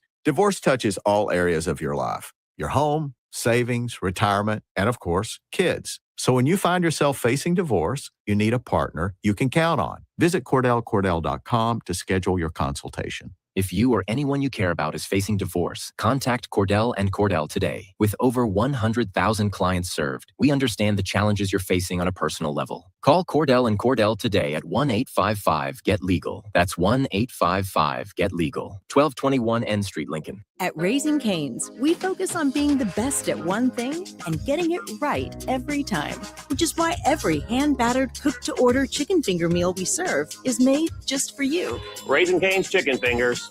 One love. Make plans to be at the Icebox on Saturday, December 13th for Teddy Bear Toss Night as the Stars host the Dubuque Fighting Saints. Bring a teddy bear or stuffed animal from home or purchase one at the game. When the Stars score their first goal of the game, it's time to throw the bears and stuffed animals onto the ice, with all being donated to the Community Action Partnership of Lancaster and Saunders counties to help local children in need during the holidays. That's the Teddy Bear Toss on Saturday, December 13th with the Lincoln Stars. Back Nine Golf in South Lincoln is the premier indoor golf experience in the state. The weather in the winter months is cold, windy, and as unpredictable as a tee shot on the 450-yard par 4. With top-of-the-line full-swing simulators and a PGA teaching professional, Back Nine Golf is there to help you improve your game and lower your score. Back Nine Golf is open to the public with 24/7 access for members. Learn about Back Nine's variety of memberships today and see the facility for yourself at 7501 South 15th Street in Lincoln, just south of 14th and Pine Lake Road. Back Nine Golf, your premier indoor golf and events destination. Rick Heyman here from Sartor Heyman Jewelers. I want to personally thank our great customers for voting us once again the best of Lincoln. At the same time, we're celebrating our 120th year in business in the great state of Nebraska. You can count on Sartor Heyman for the very best quality, value, and customer service. When it comes to your jewelry needs, visit us at South Point, Grand Island, and the Outlet in downtown Lincoln. Visit us today at SartorHeyman.com, and thank you for your continued trust after all these years. Hey there, this is Paul Scheel, owner of High Electric. I want to thank our friends and loyal customers and introduce High Electric to those looking for a new electrician. We've been serving the Lincoln and Omaha area for over 30 years, from design to install, upgrades, and repair. If you are a homeowner or a small business needing some electrical work, call us at 402-466-6606 or check us out at hyelectric.com. We look forward to hearing from you. Load up on meat and more this spring at the Mercado by Certified Piedmontese, with great selections of T-bones, tomahawks, ribeyes, filet mignon, brisket, sirloin, and so much more. The Mercado has locations at 84th and Havelock, 30th and Yankee Hill, and now 85th and Old Cheney in Lincoln, where you can have $2 draft beer every Thursday night from 4 to 8 p.m. and half-price espresso drinks on Fridays from 8 a.m. to 2 p.m. Get to the Mercado today for the best meat in town. This Saturday, December 13th, create your own sale at Baumgar's. It's our big bag sale, and you're in control of the savings. Grab a bag and take 20% off all regular priced items that you can fit inside. Toys, tools, clothing, decor. If it fits in the bag, you save. It's the perfect chance to stock up, finish your holiday shopping, and stretch your dollars even further. The Baumgar's bag sale, this Saturday only. Some exclusions apply. See a store associate for details. Are you looking for an exciting new way to put your skills to work? Explore new career options in the fintech industry at Currency, a Sandhills global company. We offer full-time positions in financial sales, compliance, operations, and other fields. We also offer a 4.5-day work week, an attractive benefits package, and opportunities for advancement. Put your motivation to work and grow with us at Currency. Visit gocurrency.com/careers to learn more. Back to Old School with Foreman and Orman on 93.7 The Ticket and theticketfm.com. That's right. Welcome back in. It is Old School 93.7 The Ticket and theticketfm.com. Austin Orman here, joined by a couple more representatives of the diaper drive that we are helping spread the word about here at 93.7 The Ticket. We got Pastor Dan Wing of Trinity Lutheran and Wes Like of Schwezo Construction. Gentlemen, welcome into 1040. How are we? Thanks, Austin. Doing well. Thank you. How are you? We're good here. We're excited to really get this kicked off. We got a week that we're really pushing to bring diapers in. Pastor Wing, let's start with you. First of all, I've been associated with Trinity in some form or fashion, not a member there. I'm an alum of Trinity Elementary. Awesome. So I really appreciate Trinity Lutheran. It's done a great thing for me and my family. Go Tigers. Absolutely. Tiger to my heart. Royals fan in Major League Baseball, but Tigers fan when it comes to my elementary school rooting interests. Pastor, you're here representing the Forward program. Tell people what the Forward program is and Trinity's association with it. Forward came about in a strange way due to COVID. Yay, COVID. We get to talk about that. We won't dwell on it, though. We're past it. There's an organization called Diaper Heaven, and they were distributing diapers from a house that's a property on our campus, our South Campus here. And it was opportunity when COVID hit, older volunteers, and they said, "Oh, we can't do this anymore. We just can't be around people," and that's fine. They offered it to us, and we said, "Hey, let's move forward with it. Somehow, some way, the Lord will provide a way," and He did. I was trying to figure out what we were going to do. We wanted to distribute baby food, wipes, and diapers. I started thinking FWD. Where do I see that? Oh, my remote on my TV. Forward, move forward, helping families move forward by distributing diapers, wipes, and baby food. So that's kind of how it came to be. And we've been at it for now about 4.5 years. How have those 4.5 years gone? How have you seen the growth of the program? Wes, you're here with us, and we started out with 3. We do distributions on Mondays from 10 to 2. I remember sitting in our little house and 3 families came in. I think we had 5 kids total. It's like, but little by little. And then we were blessed with Bethany Giebers. She's our director of Christian outreach. And she has taken that thing to now her report for November. We had over 450 families served, 750 kids plus getting clean diapers. I mean, babies need clean bottoms, right? Absolutely. So, that's awesome. I think 36,000 diapers distributed in the month of November. Wow. So that's a bunch of diapers. It is. Yep. And we do up to pull-ups as well too. So we're one of the few organizations I think that distribute those as well. So we do definitely hit the larger sizes oftentimes of people coming in and needing those. So yeah. Wes, how did you hear about Forward or the Nebraska Diaper Bank, the 2 organizations that are really being supported by the drive that you and Schwezo are putting on with the TMCO? Yeah, so thanks for that. I think early on, at Schwezo Construction, commercial construction, we've been partners with TMCO for several decades, and we built their campus here in Lincoln, and through conversations with Diane Timmyston and Maddie Gates, we learned of the need, and they shared that need with us. And as you know, we've worked with the Ticket several times on different community events, and this is something that really struck us. I think number one, because I didn't know the need. We didn't know the need and how great it was here in Lincoln and the surrounding communities. And number two, it's a need that just everyone in the audience can help. You can help with it on the way home. You think of all the different, there's a lot of great charitable giving, especially in December. And you think about Toys for Tots and all of the different programs out there. But this one, it's really close to home, I think, to anyone. I've struggled, being a parent, you struggle with the diapers anyway. Did I get the right kind? Do I have enough? Did I remember to take them with me? But I never had to struggle with having them in the first place. And that's something that really hits home that we just don't think about. And it was a big surprise to me when Maddie shared that, how great the need was specifically in our community, and that, diapers weren't covered by some of the basic programs that we might think if you don't need them, with WIC and SNAP and those type of programs. And because they're not covered there, that was something that really hit us. And, we met with our leadership, Doug Blum, who's our owner and president, and he said, "Hey, let's get involved. We want to help with this." And so it was for us, it was a no-brainer to be a great partner with the Ticket and Forward and the Diaper Bank as well, to be able to give back to our community in a way that's meaningful for many, many, many kids. And just as important as Doug's leadership for Schwezo was his sponsorship of the Lincoln Lutheran Legion baseball program for a while. Proud Schwezo baseball alumni. Hey, get that plug in. Proud roommate of former Schwezo baseball player and a current Schwezo employee, Andrew Blum.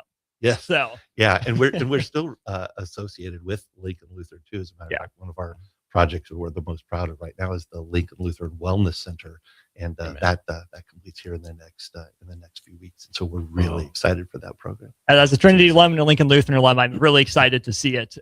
Pastor, you heard about the need from Wes. We know Trinity downtown congregation. Is that primarily who Forward is serving, or is it a citywide type of program? Oh, it's definitely citywide. In fact, I'd be remiss if I knew of any of our members. Although we've had a lot of babies born here recently, I don't know that any of them use it. If people are not aware of, our city is very much filled up with wonderful people throughout the world. Right, one of the number one cities of our size for refugees. Resettlement along those lines. And so we're blessed with that. And in addition to our campus students attending the Nebraska University, such a blessing. And so south of our congregation, I've heard represented 53 different language groups. Wow. And so in fact, well over half of the families that we get to serve do not speak English, or English is definitely a second language. And so we get folks from Arabic-speaking countries, Burma. I remember that was one of those first three that came that first Monday. One of them was from Burma. And I'm like, oh boy, I don't even know what language they speak. Korean is the predominant language. And then Hispanic speaking as well, too. So we're just honored to be able to serve little lives. We love life. We love babies. I mean, opportunity, as you said, Wes, in terms of, it's been a while for us since we've had to buy diapers for our own family, but they certainly haven't gone down in price.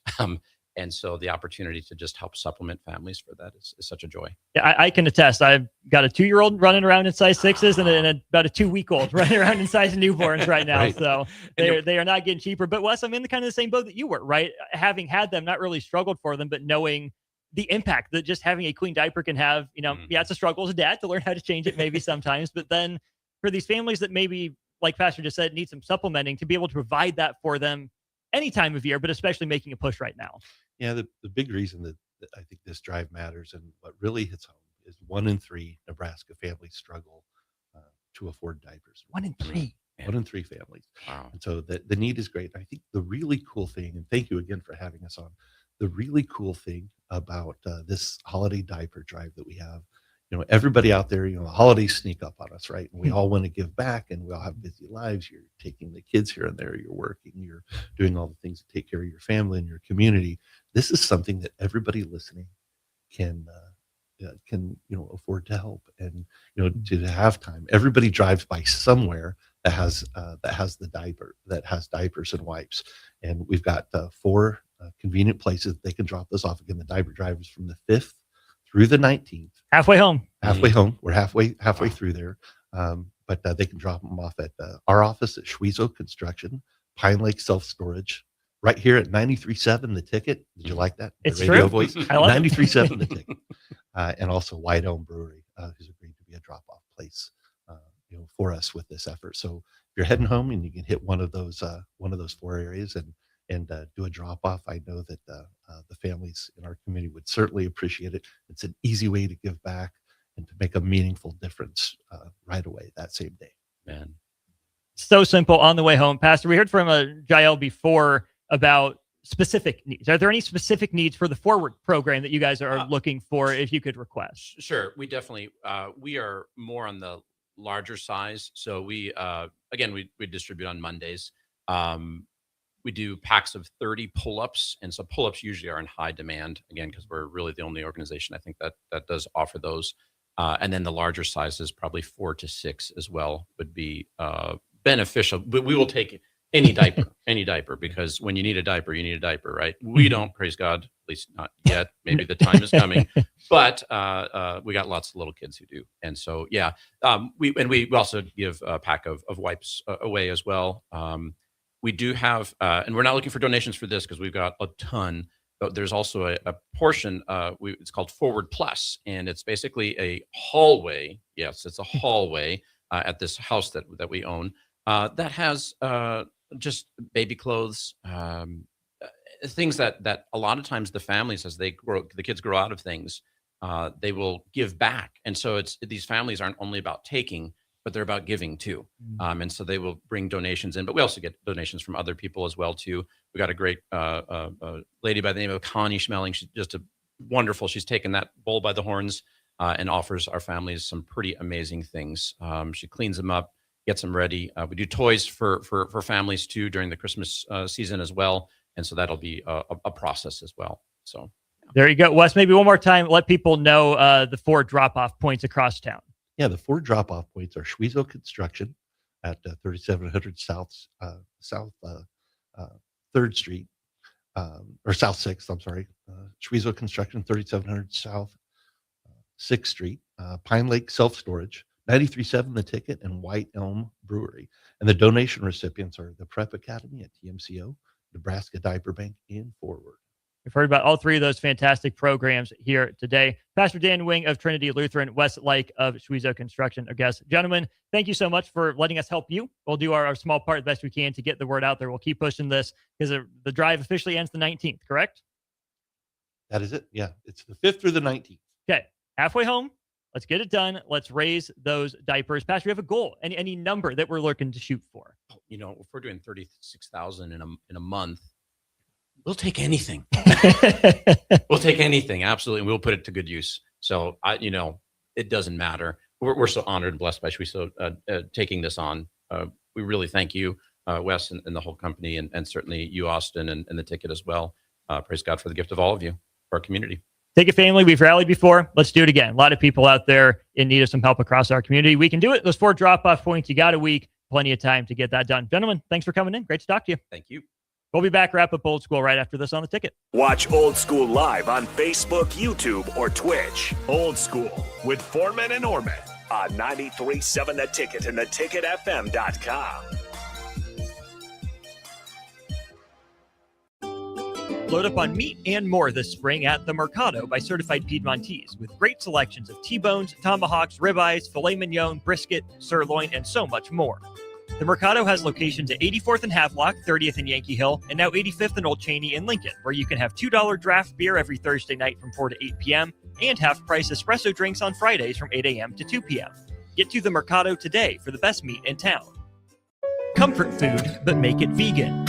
At Rutabagas, they're serving all your crave-worthy classics. Mac and cheese, loaded nachos, Philly cheesesteaks, all 100% plant-powered and 100% delicious. Catch them at their cozy spot at 70th and Vine, or find their food truck rolling through the streets of Lincoln. So whether you're vegan, veg curious, or just hungry for comfort food with a twist, Rutabagas has a plate waiting for you. Find them on Instagram for their food truck location and specials. Rutabagas, where comfort meets compassion.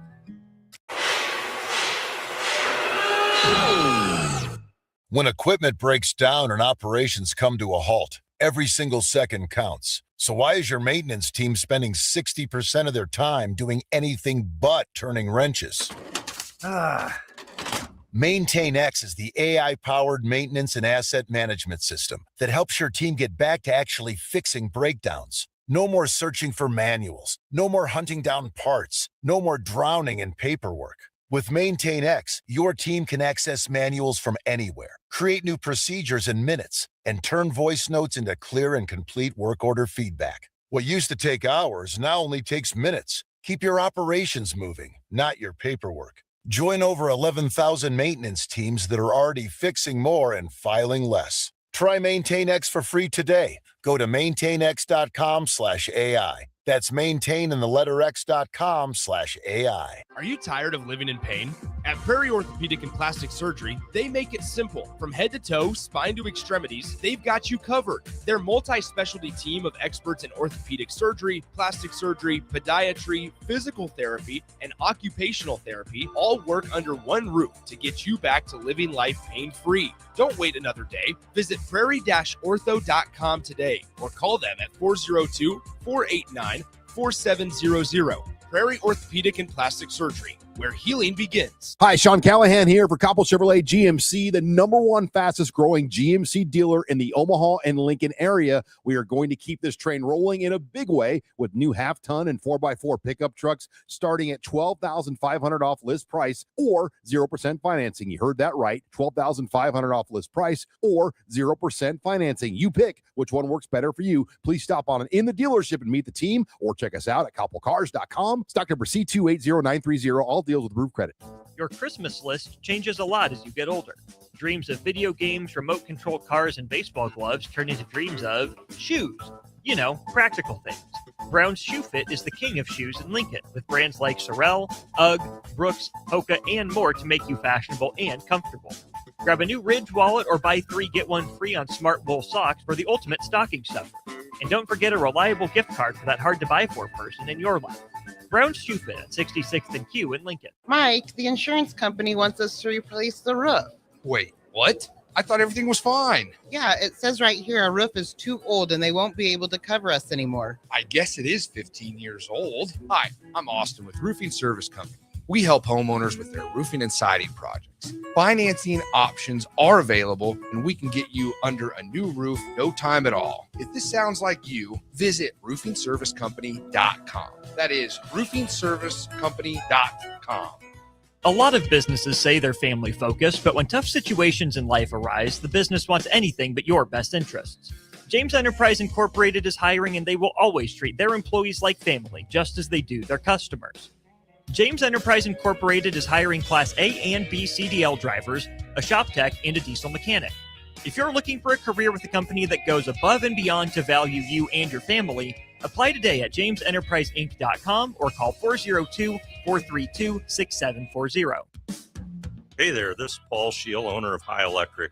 I want to thank our friends and loyal customers and introduce High Electric to those looking for a new electrician. We've been serving the Lincoln and Omaha area for over 30 years, from design to install, upgrades, and repair. If you are a homeowner or a small business needing some electrical work, call us at 402-466-6606 or check us out at hyelectric.com. We look forward to hearing from you. Are you looking for an exciting new way to put your skills to work? Explore new career options in the fintech industry at Currency, a Sandhills global company. We offer full-time positions in financial sales, compliance, operations, and other fields. We also offer a 4.5-day work week, an attractive benefits package, and opportunities for advancement. Put your motivation to work and grow with us at Currency. Visit gocurrency.com/careers to learn more. Hi, Sean Callahan here for Coppell Chevrolet GMC, the #1 fastest growing GMC dealer in the Omaha and Lincoln area. We are going to keep this train rolling in a big way with new half-ton and 4x4 pickup trucks starting at $12,500 off list price or 0% financing. You heard that right, $12,500 off list price or 0% financing. You pick which one works better for you. Please stop on in the dealership and meet the team or check us out at koppelcars.com. Stock number C280930. All deals with approved credit. Back to old school with Foreman and Orman on 93.7 The Ticket and theticketfm.com.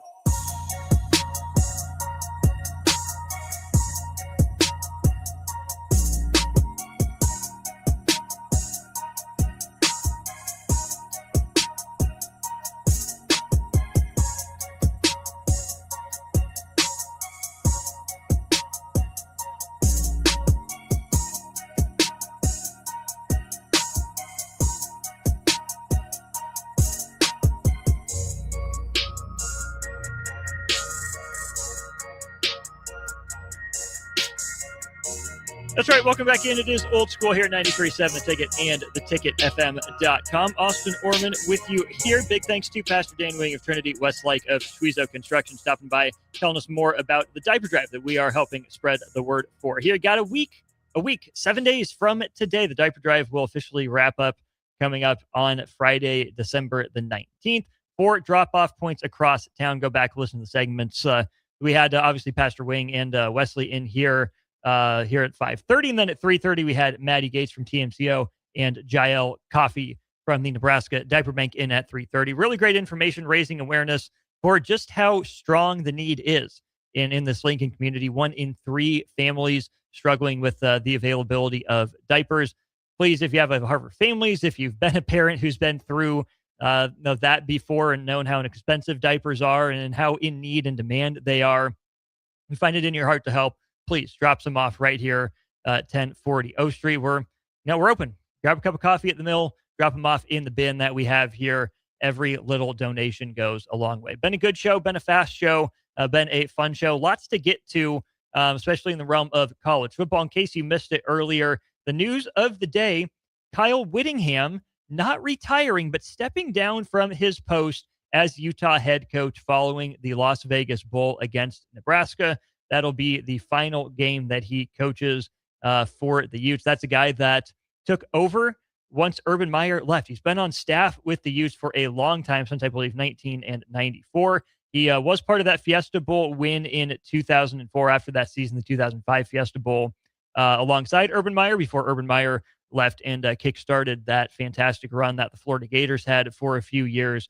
You look at what Kyle Whittingham did, only missed a bowl 4 times in his time in charge of the Utes. One of those times was last year. They dipped down to 5-7. Obviously, COVID year of 2020 and back-to-back years in 2012 and 13, where they went 5-7. Probably best known for the win in the Sugar Bowl following the 2008 season. Fantastic win in that one for the Utes over Alabama.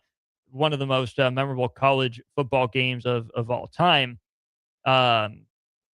Really the win that springboarded Utah back into the national conscience in a lot of ways. Then Jay brought up, obviously, as well, the Rose Bowl loss to Ohio State, the shootout that was really fun and kind of re-legitimized Utah as that member of the Pac-12 once they joined from the Mountain West Conference. Kyle Whittingham was the one that oversaw a lot of that transition. Utah obviously rose to prominence in a lot of ways under Urban Meyer and the run that he was able to get the Utes on. But think about in Kyle Whittingham's tenure since he joined the staff, they were in the Western Athletic Conference. They then moved to the Mountain West, from the Mountain West to the Pac-12, and the Pac-12 to the Big 12. That's 4 different conferences that Kyle Whittingham was a part of guiding the Utes in some form or fashion through. You look at it, 10-2 this year, had a back-to-back 10-win seasons in 21 and 22, an 11-win year with a Holiday or an Alamo Bowl loss in 2019, won 10 games in 2015, and then had a 3 straight season streak of 10-plus wins, including a perfect 13-0 season there in 2008, and then went back-to-back 10-3 seasons in 2009 and 2010. One of the most well-respected guys of his generation. His final game as a head coach of the Utah Utes will come against Nebraska here in 19 days. No notice from Utah yet on the status of Morgan Scalley, who is tabbed the coach in waiting. We presume that he will take over at Utah, but it is interesting to note Kyle Whittingham did not say that he is retiring. Utah also did not say that he's retiring. They both just said he is stepping down. He will coach his final game as the head coach of the Utes. So at age 66, what is still left for Kyle Whittingham? Certainly the end is closer than the beginning for him in terms of his coaching career. But does he have another 5-6 good years left in the tank to help build, rebuild, or sustain a run that a program is on right now? I think there are a lot of programs out there that would be pretty fortunate to get a head coach the caliber of Kyle Whittingham. Curious to see how that impacts the game for Nebraska. Is this a guy in Kyle Whittingham that could find another job potentially before Nebraska ends up taking on Utah? Or is this going to be a Utah team that comes out motivated, disciplined, and ready to send their head coach out of Salt Lake City on a high note? A bowl that Utah is very familiar with. They're in the Las Vegas Bowl. They last appeared in it in 2023, won it back-to-back years in 2014 and 15. But if you look at the recent bowl history for the Utes, they're on a 5-game losing streak. 4 of those have been to Big Ten teams. The only other loss in there to Texas. That'll do it for Old School. I'm sticking around another hour, though. We got the Corner 3. Nebraska men's basketball is getting a lot of credit for how it's playing defensively. What is sustainable? What should fans be on the lookout for? Maybe sliding back a little bit. We will talk about that and more over the course of the next hour here. 93.7 The Ticket, ticketfm.com.